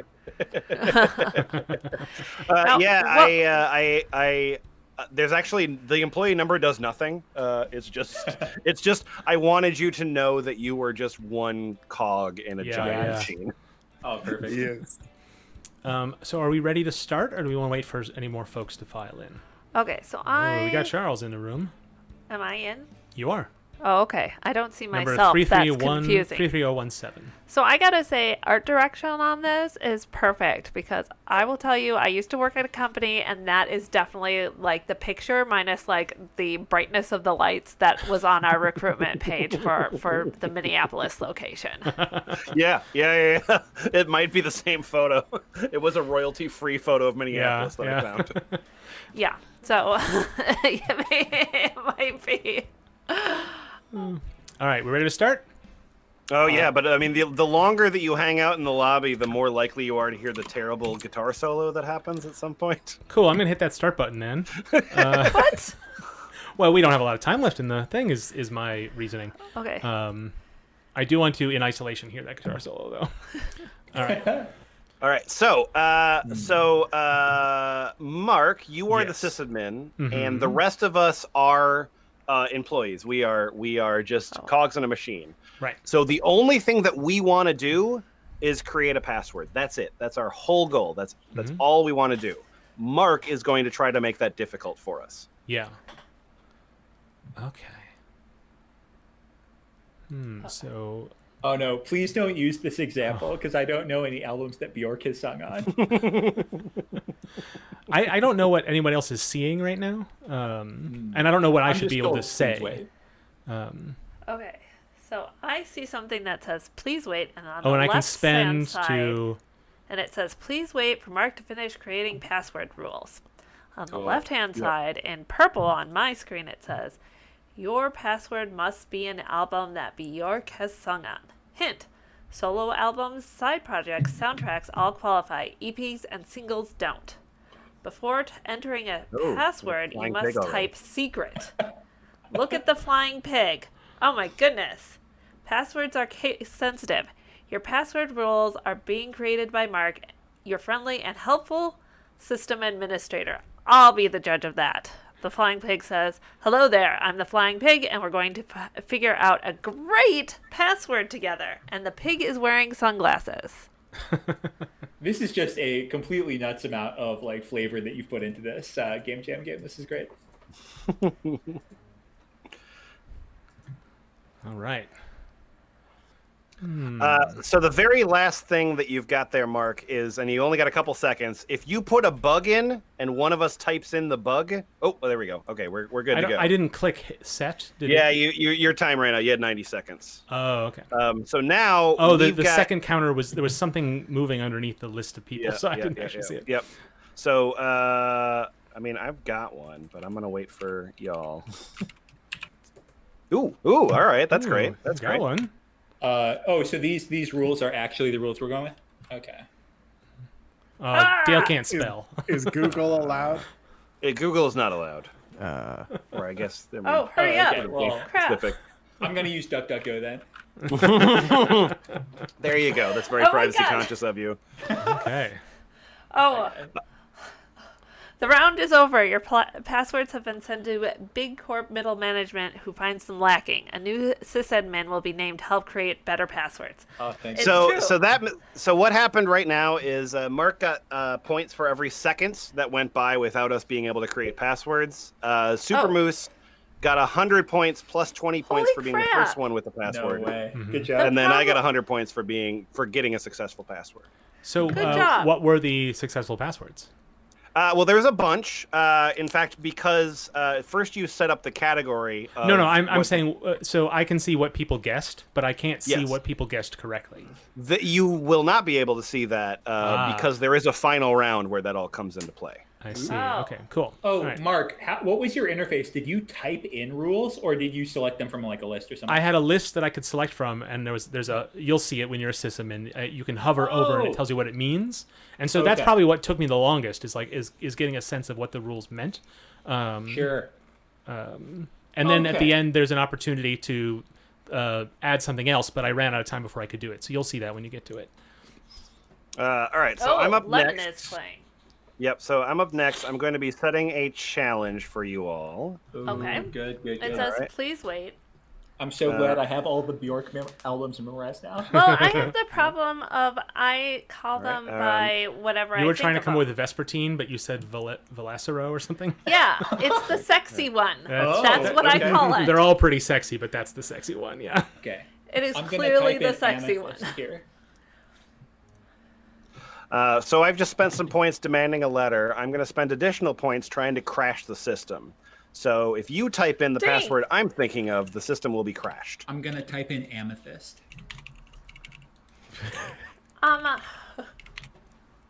All right. I'm all set, and I'm going to throw it over to you.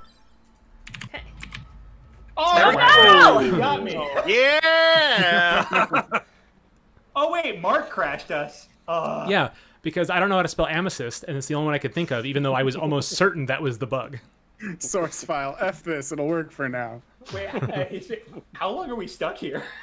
So we're stuck here until I hit the button to throw it over to Super Moose. Oh, sure. Oh, okay. So like, if we lost now, Well, okay, so if you would have been able to type in a password before the system would crash, you would have gotten I points. was so close.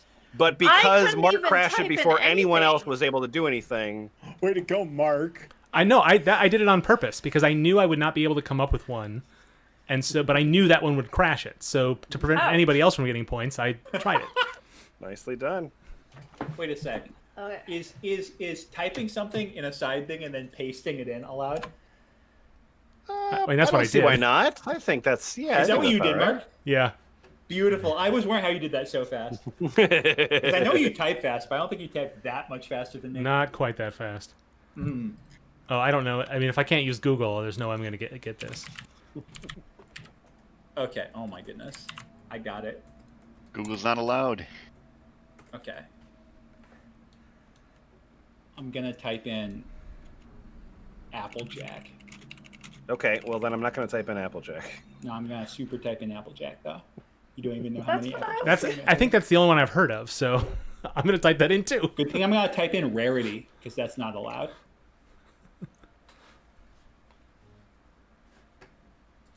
Maybe Pinkie Pie. Should I type in Pinkie Pie?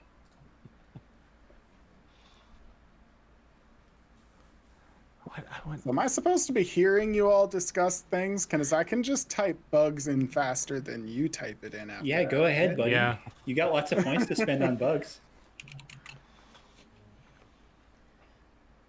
And so if crashing the system earns somebody 200 points, because I see Lemon has 200 points. Is that what it is, or? No, it was 100 points. So I got 100 from Mark's round, and then I got 100 okay. from my round.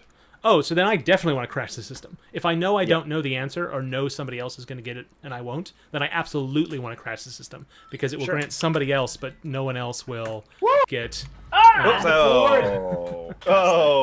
Ooh! I really should not have typed in what was said out loud, but Applejack is the only My Little Pony I know. That's same here. Yep.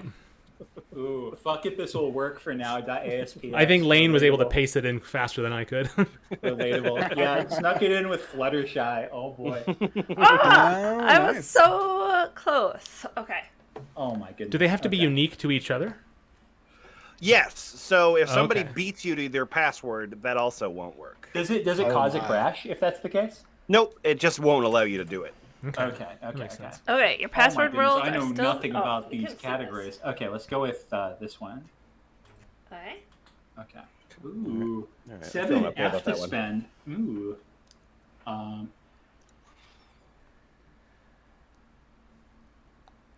wonder what shibboleth. We've seen a shibboleths earlier. Okay.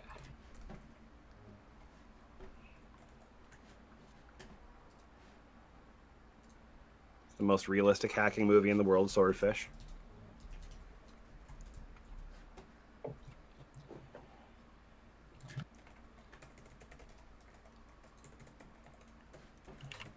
Let's go. No. I'm not even gonna ban anything because I want you guys to have points. Dang. Ouch! Ouch! Ouch! Wait. Nice.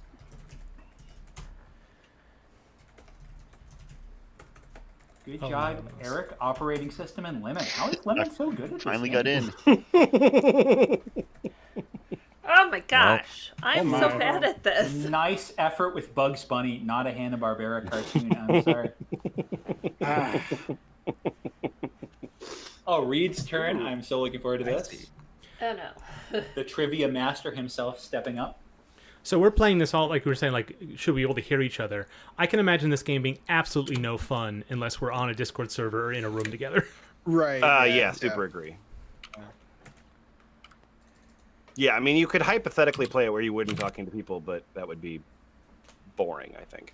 Mm-hmm. All right, I got my list ready to go. Okay, all right. Is the word "the" required if you do Marvin the Martian? Probably. Okay.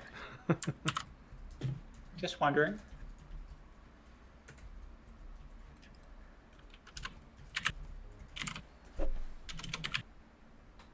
Can't contain U and Y.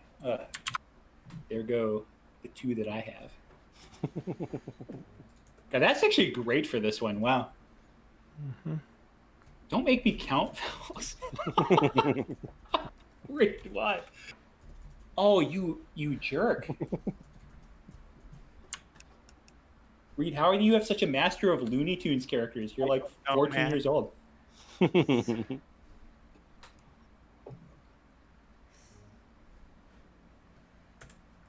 Reed peeked at the answers. What a jerk.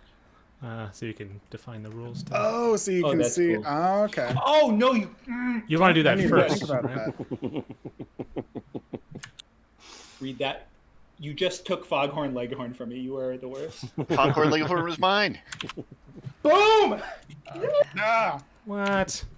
Oh, all right. Oh, that was mine. Oh, crap. Okay. Oh, that's no, I'm not gonna I have love it. how the failed answers just pile up, so you can just sit there and be like, hey, hey, hey, hey. Yep. It's so fun. so why did this round end so quickly? So how it works is once the sysadmin throws it over, the employees have 60 seconds. But the first successful password brings that timer down to 20 seconds. Oh, okay. And since someone Jeez. beat me to Elmer Fudd, Yeah. I had that copy to paste and ready to go. Yeah, I did too. I think I think you really have to turn that as a rule off, because that adds a stress that's not fun. Oh, that only one person can do each character? No. That copying and pasting, Sure. That I think that would be, and that's also a hassle that actual IT admins will do, is not letting you paste into a password field. It is true. It's a terrible rule that sysadmins in real life do. Yeah. So I guess that's true to life. Okay. And like I would rather if I can't type it fast enough, that's like oh shucks. But if I didn't paste it and hit enter fast enough, it doesn't feel fair. Like Yeah. you know. It's also much more high wire ultimately. Oh man, now I can only think of Tabby. Fuck. I don't know any tab words. Yeah, that's it. When you get the restrictions, it makes the suggestion in your mind. Or I like know. Maine Coon Okay. still got an A. Calico, I guess that's a color. And it has that A, right? A designer breed of cat? What is that?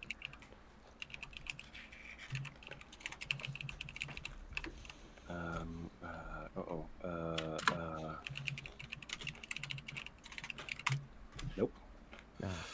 Persian's got an A. Yep. Tabby Calico. Oh no. Poodle. Cougar has an A.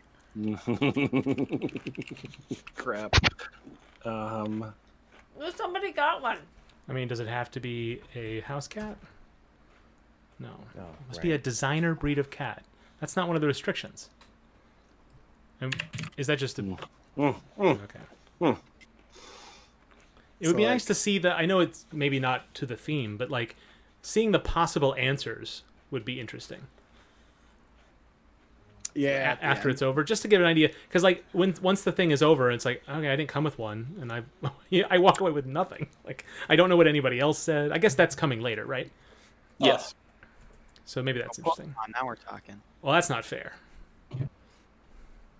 It didn't recognize ginger as a breed of cat. I feel shortchanged.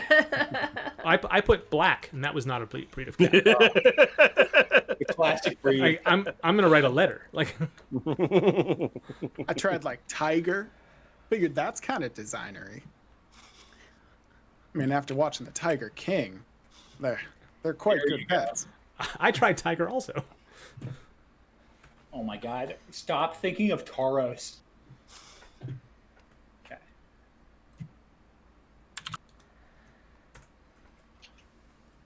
What's the one that's just like a bunch of keys on a keychain?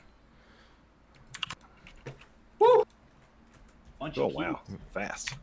Oh no! Oh no! Wow! Oh man, being the leader is Serves the you all best. right. Fantastic. I've not gotten one password. That's one of 2 Pokemon I know. Ooh, Charles. Oh man, I feel like I'm gonna lose some serious points here. Uh-huh. Oh, thanks, Mr. Band member. Oh, final round's next. I don't know what's used in an orchestra. Drum.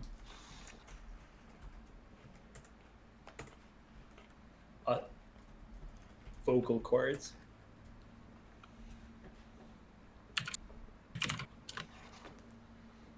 The one with the mouthpiece. Must Yes. use a letter S. Must use the letter S. What the heck?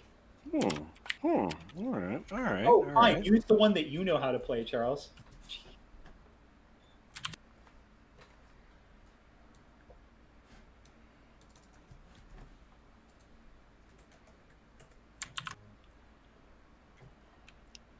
Uh-oh. System bug. So when you hover over, it says, "Please wait for Charles to finish." And every time I move my Ooh, wow. That was fast. Oh!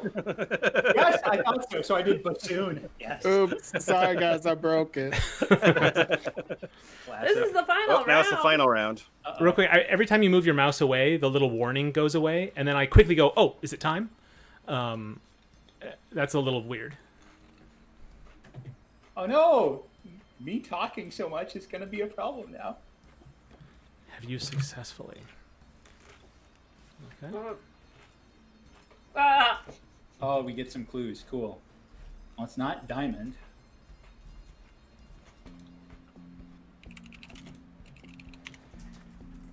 Oh, yeah. I got that Elmer Fudd for myself. Thank you. Oh, so.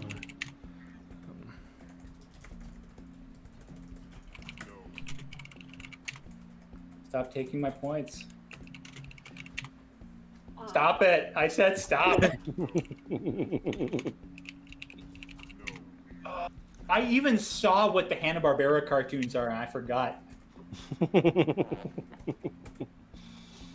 You took 160 points from me. Okay. Oh, I keep going after I do it. Okay.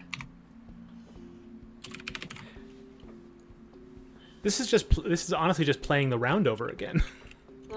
Yeah, go ahead. And so like I'm in no better position because I couldn't think of any then either. I got nothing here. Oh no. No. Bumskis. Okay. All right, now we get to see everything. Look at that. I was so close.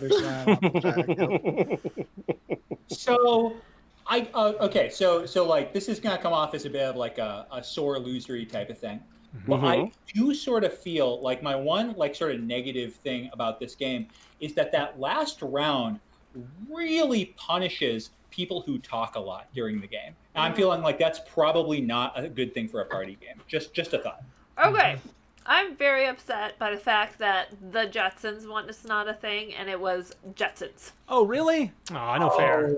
Or wait, and nobody Wait, I won with typed that. Jetsons. I didn't get it. Is Jetsons not a Oh. Hanna-Barbera cartoon? It is. It's the other one. Like, there's. Because we all tried it. That's interesting. That should. Also, the Flintstones. Yeah, Yeah. Those the are the Jetsons, two. The Jetsons and the Flintstones really should have worked. I do not know why they did okay. not work. Okay, because Where's like Yogi Bear? 3 people tried the Jetsons. Yeah, it's kind of tough when you have like a list. You have to just make sure it's really accurate. So I think there's leeway to be had for a couple of mistakes there. No big deal. Even had a ton of though fun some of playing us this suffered one. under it. Yeah. Complaints aside, I'm totally with Eric. It was a blast, and I like actually can't believe that this came together during just like a couple of days. This is Yeah, so this fun. felt to me like playing a full Jackbox game. Like it was did. complete. It was awesome. Oh yeah, and it's honestly like better designed than a lot of the Jackbox games. Snare Yeah, drum is that was actually my mission in the beginning. Was I mean, yeah, I also like Jackbox games a lot, but like those things have the idea of a central server, and so I was like, well, could I make a game that was just browsers talking to each other without like a central computer? Mm-hmm. And that's what this was. That's cool. Wait, sousaphone didn't count? No fair. Oh man, I was about to try sousaphone too before saxophone broke it. I think on this last screen, I'd really like to see how many things there were to guess in each category, because I was thinking I just shouldn't guess anything for orchestral instruments because I crashed that a half a second into the round. Yeah. So there is, I mean, like in the summary, it will show you like how many possibilities were left open. Oh, did it? Oh, Yeah, I for missed example, that. like in the screen you're looking at right now, like cat breeds, there were only 9 available, but Generation 1 Pokemon had 61 available. Yeah. Like not banned. No. I mean, how in the final round when I was trying to crack other people's answers, Mm-hmm. when I thought there was no one had answered. Oh well, Because no, I that counts crashed down as the well. server Like so quickly. that interface will show you like how many passwords there's left to crack. Okay, and it says like keep guessing orchestral instruments because there's 2 left from that round. It doesn't do that. That's what I would really like, because I had remembered that round and assumed that no one had any of those answers. So I just Yeah. avoided guessing that at all. That would be pretty useful there. Because we're already living in the realm of I just didn't know any of the Hanna-Barbera cartoons, apparently. If you see, Yeah. I'm the one that guessed like Merry Melodies, Bugs Bunny, and yeah. I will say, So- like, there were a number of rounds where I just didn't know any, like, literally didn't know any answers.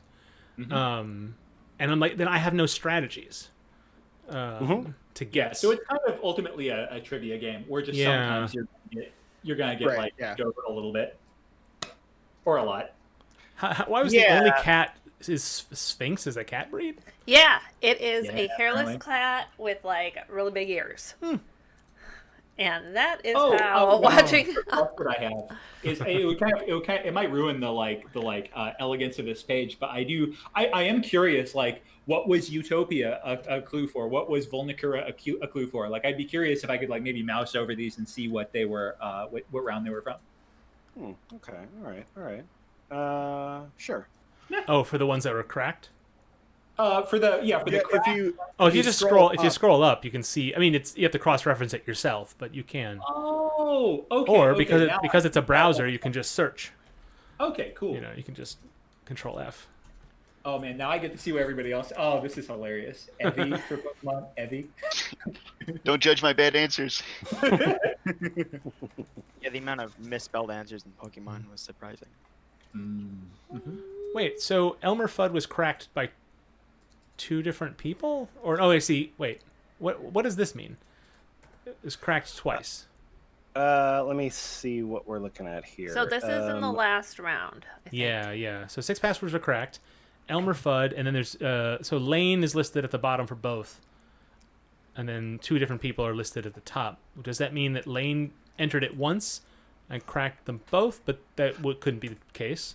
So actually, what happened, and I don't have a solution yet for this edge case. Yeah. Is that so you'll type in a thing, my browser will talk to your browser, and there'll be about like 200 or so milliseconds in between, right? So hypothetically, there could be a collision, which there seems to have been. Oh, where I see. Both I and Reed typed in Elmer Fudd at the exact same time to steal it from both checked it, and yeah. Okay. Yeah, I would say yeah.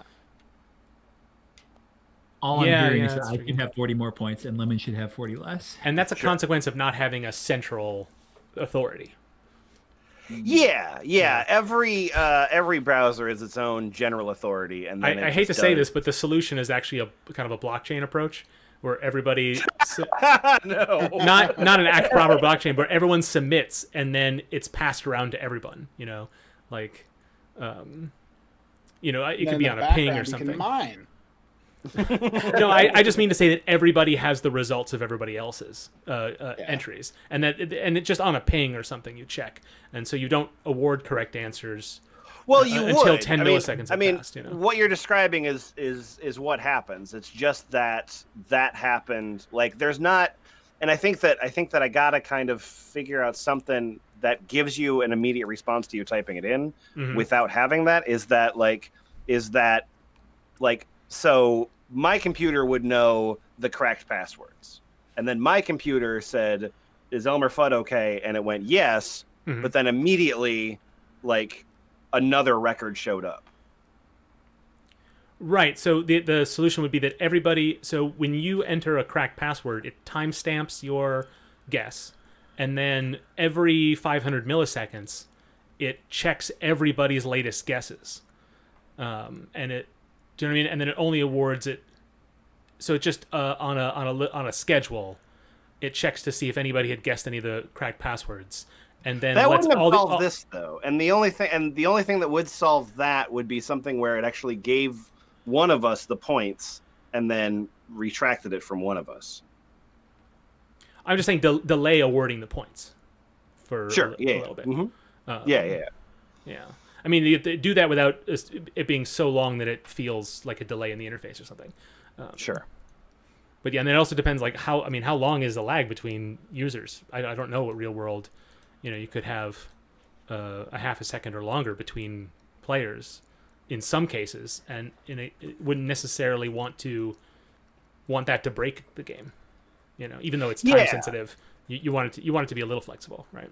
Yeah. I mean, like realistic, like real world scenario is about 200 milliseconds ish. Mm-hmm. Yeah. Oh, there's more. There's more stuff. Yeah, there's Chivos. That's very Jackbox. Yeah. Here are the scores. Did I Created lose? for I lost. I don't think I got a single answer. I didn't. I crashed twice, so that, and I got points for the time from my round. I don't think I got anything. Oh no, I did get one. I got one. Nice. What's normally the point range between players? Like, what's a common distribution? Because we're all kind of spaced out, kind of evenly. Actually, it sort of seems. Is that common? Or are people... I don't know. To be honest, I haven't watched the scores enough to know the answer to that. Mm-hmm. Because there's like two qualities to it. Like sometimes you want it real spread out, so like it's very clear. Because in a party game like this, you don't want to be robbed by just a couple of points. But alternately, sometimes you want them all bundled together, so you could feel like, oh, I almost got it. It kind of depends on the mood of the thing. Yeah, that makes sense. Yeah. I mean, either way, I think can work really well. It's just I don't. You should just running it a couple more times and paying attention to that specifically, you can see what it's doing, and if you would want to engineer it to deliver a kind of an emotional feel,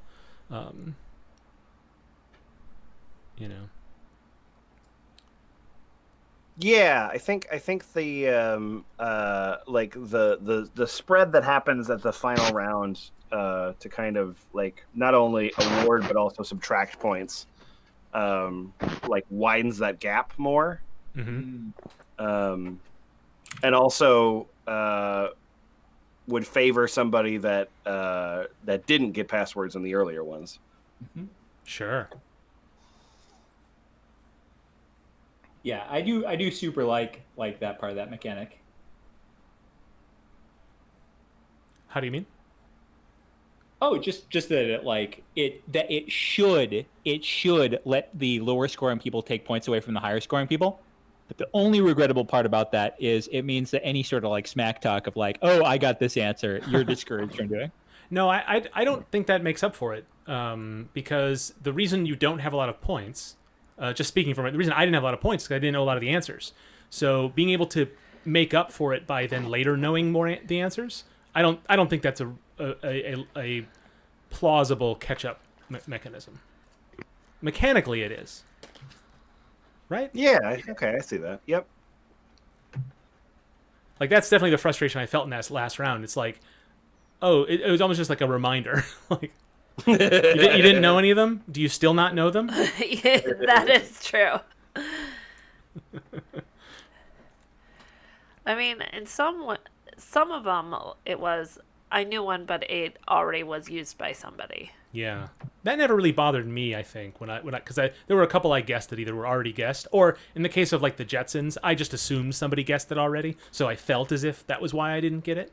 That didn't bother me at all. Like just being quick on the draw, that seems fair. But that's something that you can use in and the I last really round. like the fact that these were generally pretty easy trivia questions, but you were rewarded for like knowing a broad variety of them, which was Oh really my cool. gosh. Yeah. Right. Yeah, knowing something about it doesn't help you at all. Knowing a lot about it is what you need, right? Or being fast or lucky, right? Yeah, like there's so let's see, let me look at it. There's 77 different categories, and then like the actual sort of gameplay is based on this British show called Pointless. And Pointless is like you're basically answering, like you're trying to come up with something that's in the category, but like the more obscure your answer is, the more you're rewarded for that thing. It's opposite Family Feud. Right, exactly. It's opposite Family Feud. And so you're trying to like not just come up with like a gemstone, but like what's the weirdest gemstone I can think of that follows these rules. Yeah, that you read about one time and you're not even sure if it's really it, but you know no one else has heard of. Yeah.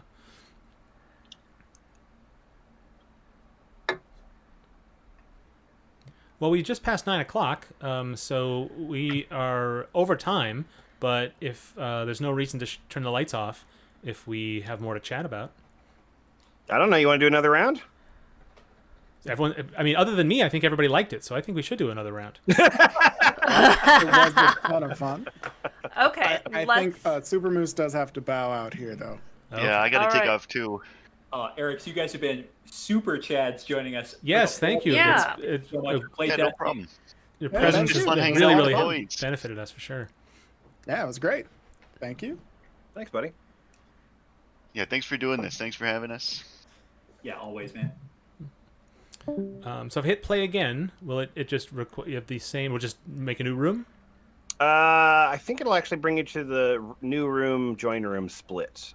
So yes. Okay, So you great. basically do that, and you probably. So no worries about dropping players or anything. Nope, you're good. Cool, Yeah. cool. I am going. I'll paste the code back into events chat for folks who are not watching the stream.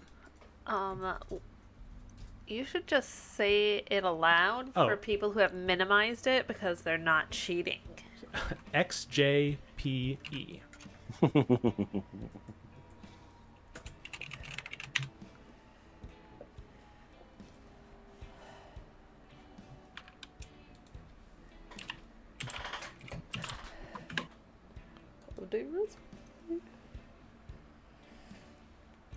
All right.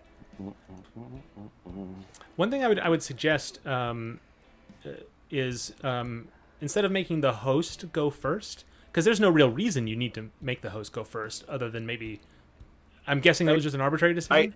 No, I disagree. I think that the host should go first because I feel like all things being equal, the person that started the game is going to be the person that's the most familiar with the game. And I think that like the person that's the most familiar with the game being the one that sort of sets the tone by doing the rules is better. Oh, I see.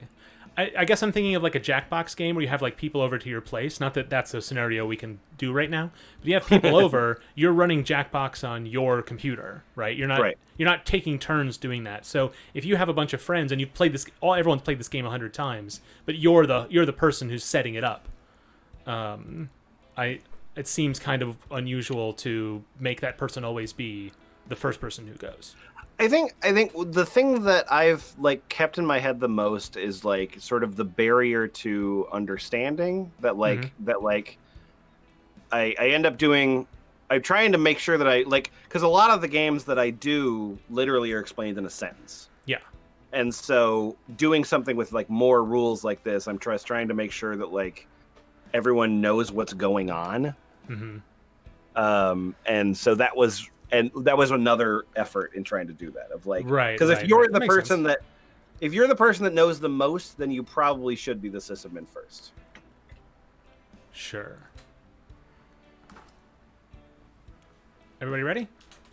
Yes. Yeah. Okay. Here we go. Okay. I should select something I don't know. Ooh. Because I'm gonna be faced with one of these later, or I might be. Well, your password must be a U.S. state bird. Passwords are case sensitive. You may not use the letter E. Oh. Okay. Ooh, No. peeking.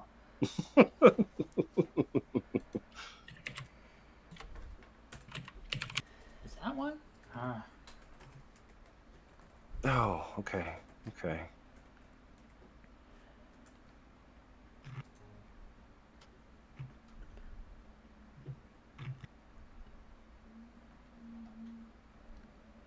Oh, okay. When you limit vowels, you don't have any additional options on top of that. The only option is that it'll randomly, like, to make it more confusing, it'll either be can contain up to or can contain no more than. Like, as a way to like forcing you to read that. Mhm. Does that work? Oh, okay, that works. Whoa! I can't believe that worked. Huh. So when I peeked at answers, I was given 5 random answers. Yep. And but that didn't really help me that much, because I geared my remaining restrictions towards that. But But they didn't seem to. I think the idea with that that was a recent one. The idea with that was like if you could, like if you were just lost in that category, you could peek and then kind of build. Oh, I see. Against Right. what you It's peeked at. not a real hardcore strategy. It's more like if you can't think of anything to restrict, this will help you. Yeah. Oh, I didn't really treat it that way, but that makes a lot of sense. Lemon? All right, what do we got here? What do we got? Yes. All right, and then gonna. What haven't we seen? Mark is going to get points for sure on this. I guarantee it. We're gonna get a flying pig in there. Oh no. Gonna do that. Oh come on! I only knew one, and I had that. All right. Oh! I can't say Bauhaus.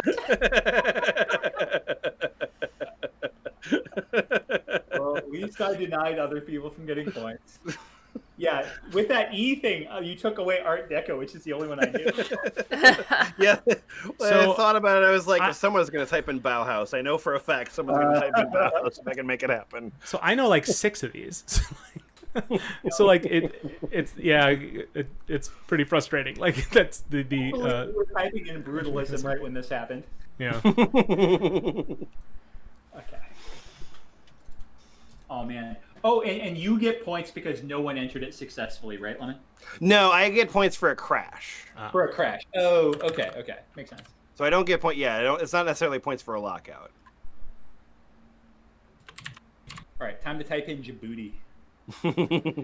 DJ, I think. Yeah, DJ.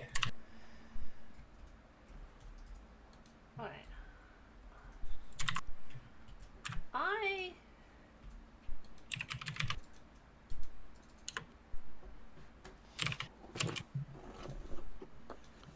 can't click anything right now. Is something broken? I don't know. I get a no thing. Oh, maybe I'll. Yep, I get like a circle with the slash through it, like the Ghostbusters sign. Oh, like it's actually. Did you spend all your points already? No, it says I have 7 No, it doesn't look like she spent any points. francs to spend. I tried. If you demand the letter. I was all the way at the bottom. Okay. Oh, you clicked something, but then the follow up. Yeah, was off my screen. Oh. Oh, gotcha. I wonder how this spells Cote d'Ivoire. Because yeah, there's a little like uppy downy thing above the O, right?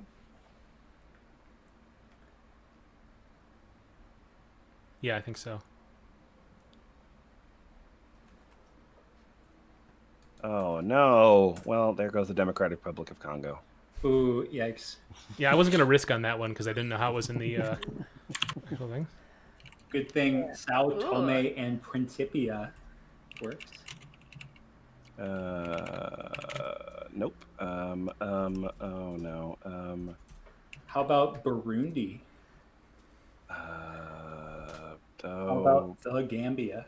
Codes no, never mind. Ooh, yikes. All right, Reed's turn. Yikes. Let's see. Ooh, classic board game. Oh, I spelled Published mine before- wrong.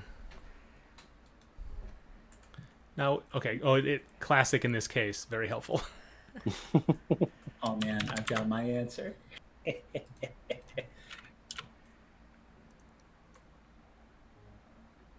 Don't. Oh no! Dang it! don't put a length minimum, please.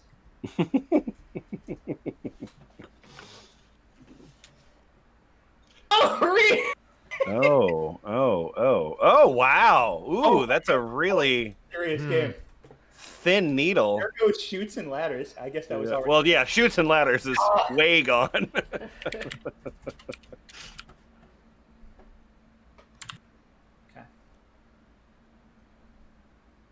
A maximum of 10. Oh, jeez. Okay. So. Oh man, I think I'm being hoodwinked here. I'm nervous. Oh, this is so well done. I like this a lot.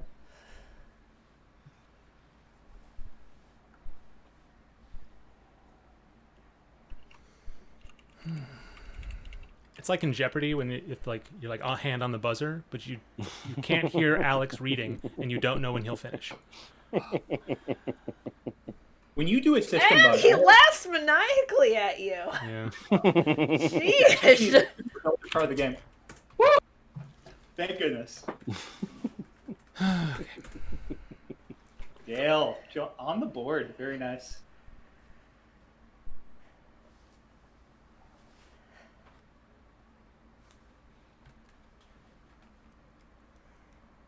I'm thinking, I promise. Ooh, Category now I with gotta probably- Yeah, I missed that one by not pasting quick enough again. The whole time I'm like, Monopoly isn't restricted. Someone's gonna guess Monopoly. Might as well be me. Yeah. Ooh, now Beat. Yeah.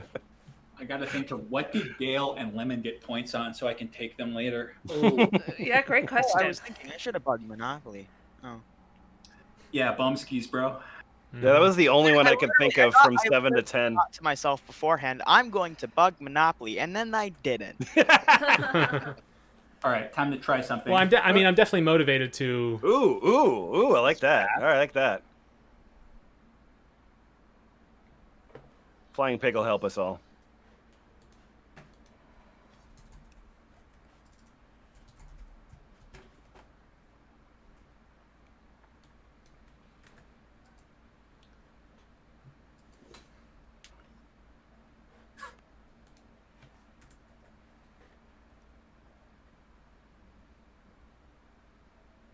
Maybe Almond Raw would be a good one.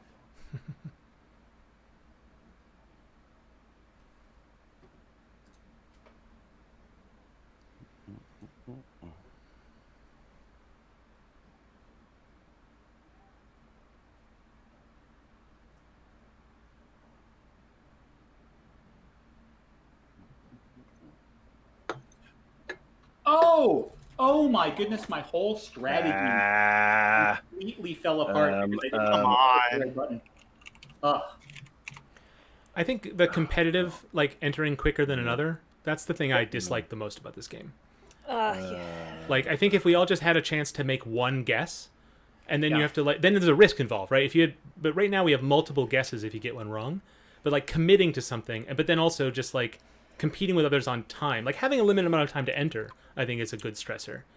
But competing with everyone else to guess quick enough doesn't seem very fun to me. But I don't know what other people think about that.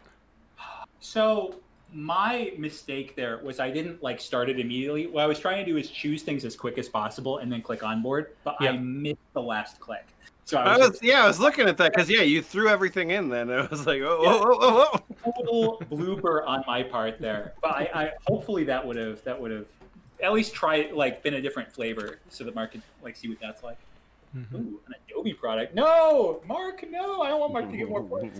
I can just look at my taskbar, I guess. But it doesn't really help me because I just need to get like I want that extra 20 points, right? If that's the way the thing works. So it's not necessarily that I know a lot of them.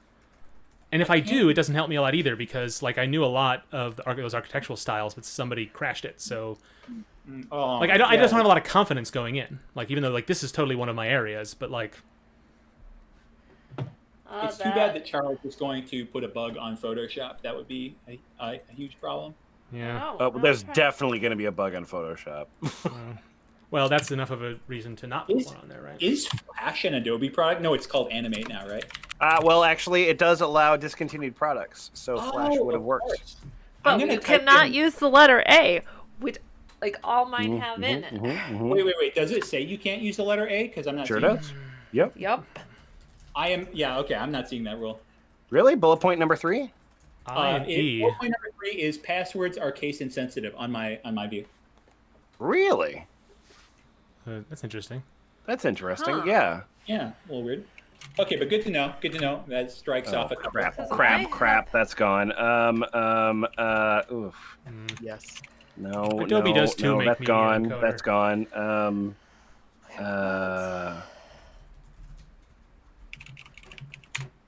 Oh, damn it. No. That is not. Do we really have 20 seconds? That was 20 seconds. Yeah. Okay. Oh, Let's go. are Goes you by guys quick. entering passwords right now? Maybe I just disconnected. Did you get dropped from it?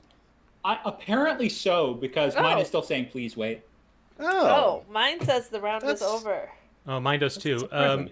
If you refresh the page, will that break it? Yeah, that won't work. Yeah, if that's it, then that's broken. Well, Oh, what shoot. what if the person who's the admin just hits continue? Well, maybe that will knock Lane's thing loose. It could. I mean, that's our only option, right? Yeah, as long as his IO socket didn't change. I mean, I've got final round for what it's worth. I Yeah, don't me know if too. Lane? Yeah, sadly it did not take me. Oh, that's a shame. Oh, There's no fixing that, right? I mean, I guess there could be, but there's not a lot you could do to mitigate that. I've been working a little bit with that. It's I'm just thinking that happens with Jackbox all the time too. It's not It does that happen with uncommon. Jackbox. you know? Yeah.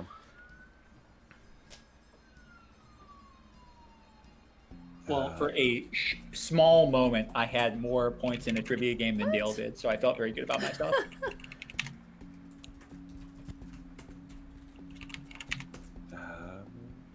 Ooh, but now I get to watch.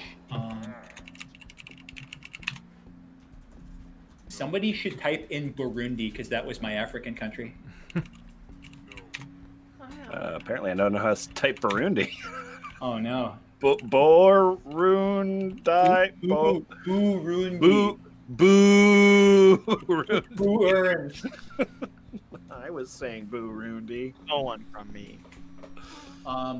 Oh, for state birds, I said finch, if somebody wants to take that. Done. Oh, I'm too late on Finch.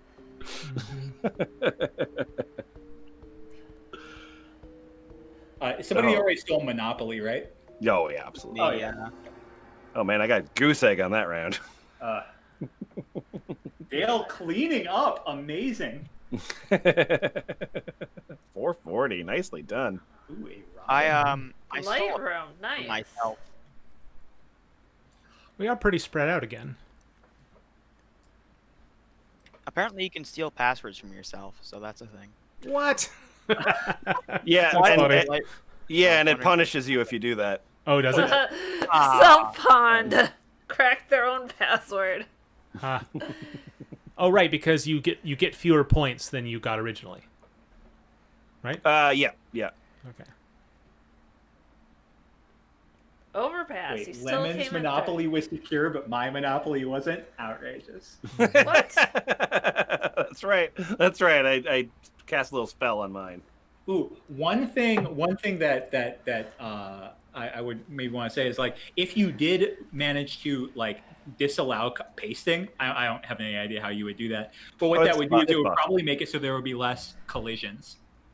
That is true. Yeah, that's a Yeah. good point. Yeah, and again, as you say, awful corporate internet would do that. So I can do it from that reason. Well, as a motivation to prevent those collisions, that's just the nature of requiring people to act quickly, right? So if there's a 5-letter phrase and 2 people are fast typists, it's not any less likely they're going to enter it at the same time than if they paste at the same time. I mean, not much less likely, rather. I just want to savor the fact that Reed tried to enter in a Magic the Gathering set as an Egyptian god. No, I said that. I'm like, wait. Immediately after, I'm like, oh my gosh, I did it.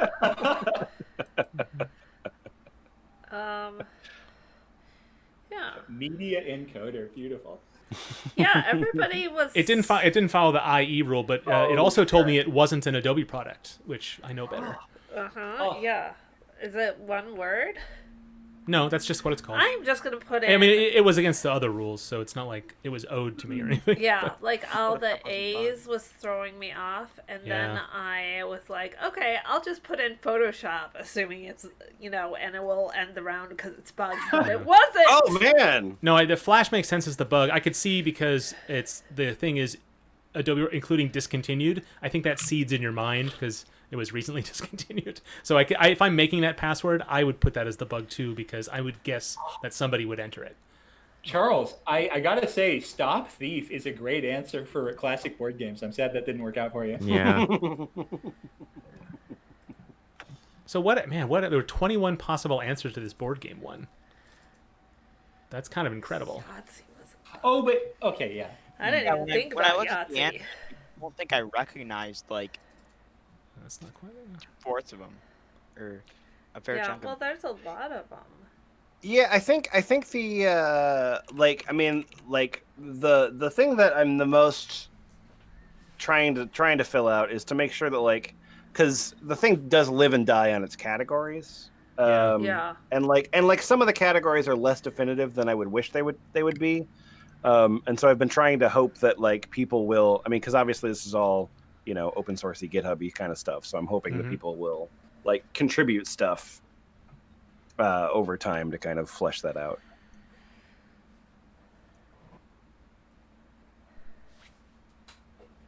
All right, super enjoyed it. That's my final answer. Oh, thank you. Thank you for joining us. Thank you. Appreciate it. Thank you to everybody who joined us and played and watched us on stream, including those who are watching us later on YouTube. And folks watching, that's not the only game that's up there. We'll have to take a look at these other ones as well. So give that a try as well as this one. Yeah, Comparatively Famous launched yesterday morning. And The Wrongest Words is more of a classic party game. Mm-hmm. Maybe Comparatively Famous is what Super Moose is. Thank you for laughing. It's a callback going all the way back to the beginning of the program. Yeah. All right, and on that hysterical note, Gail, you wanna sign us off here? Yep. I'm gonna say, I'll be back.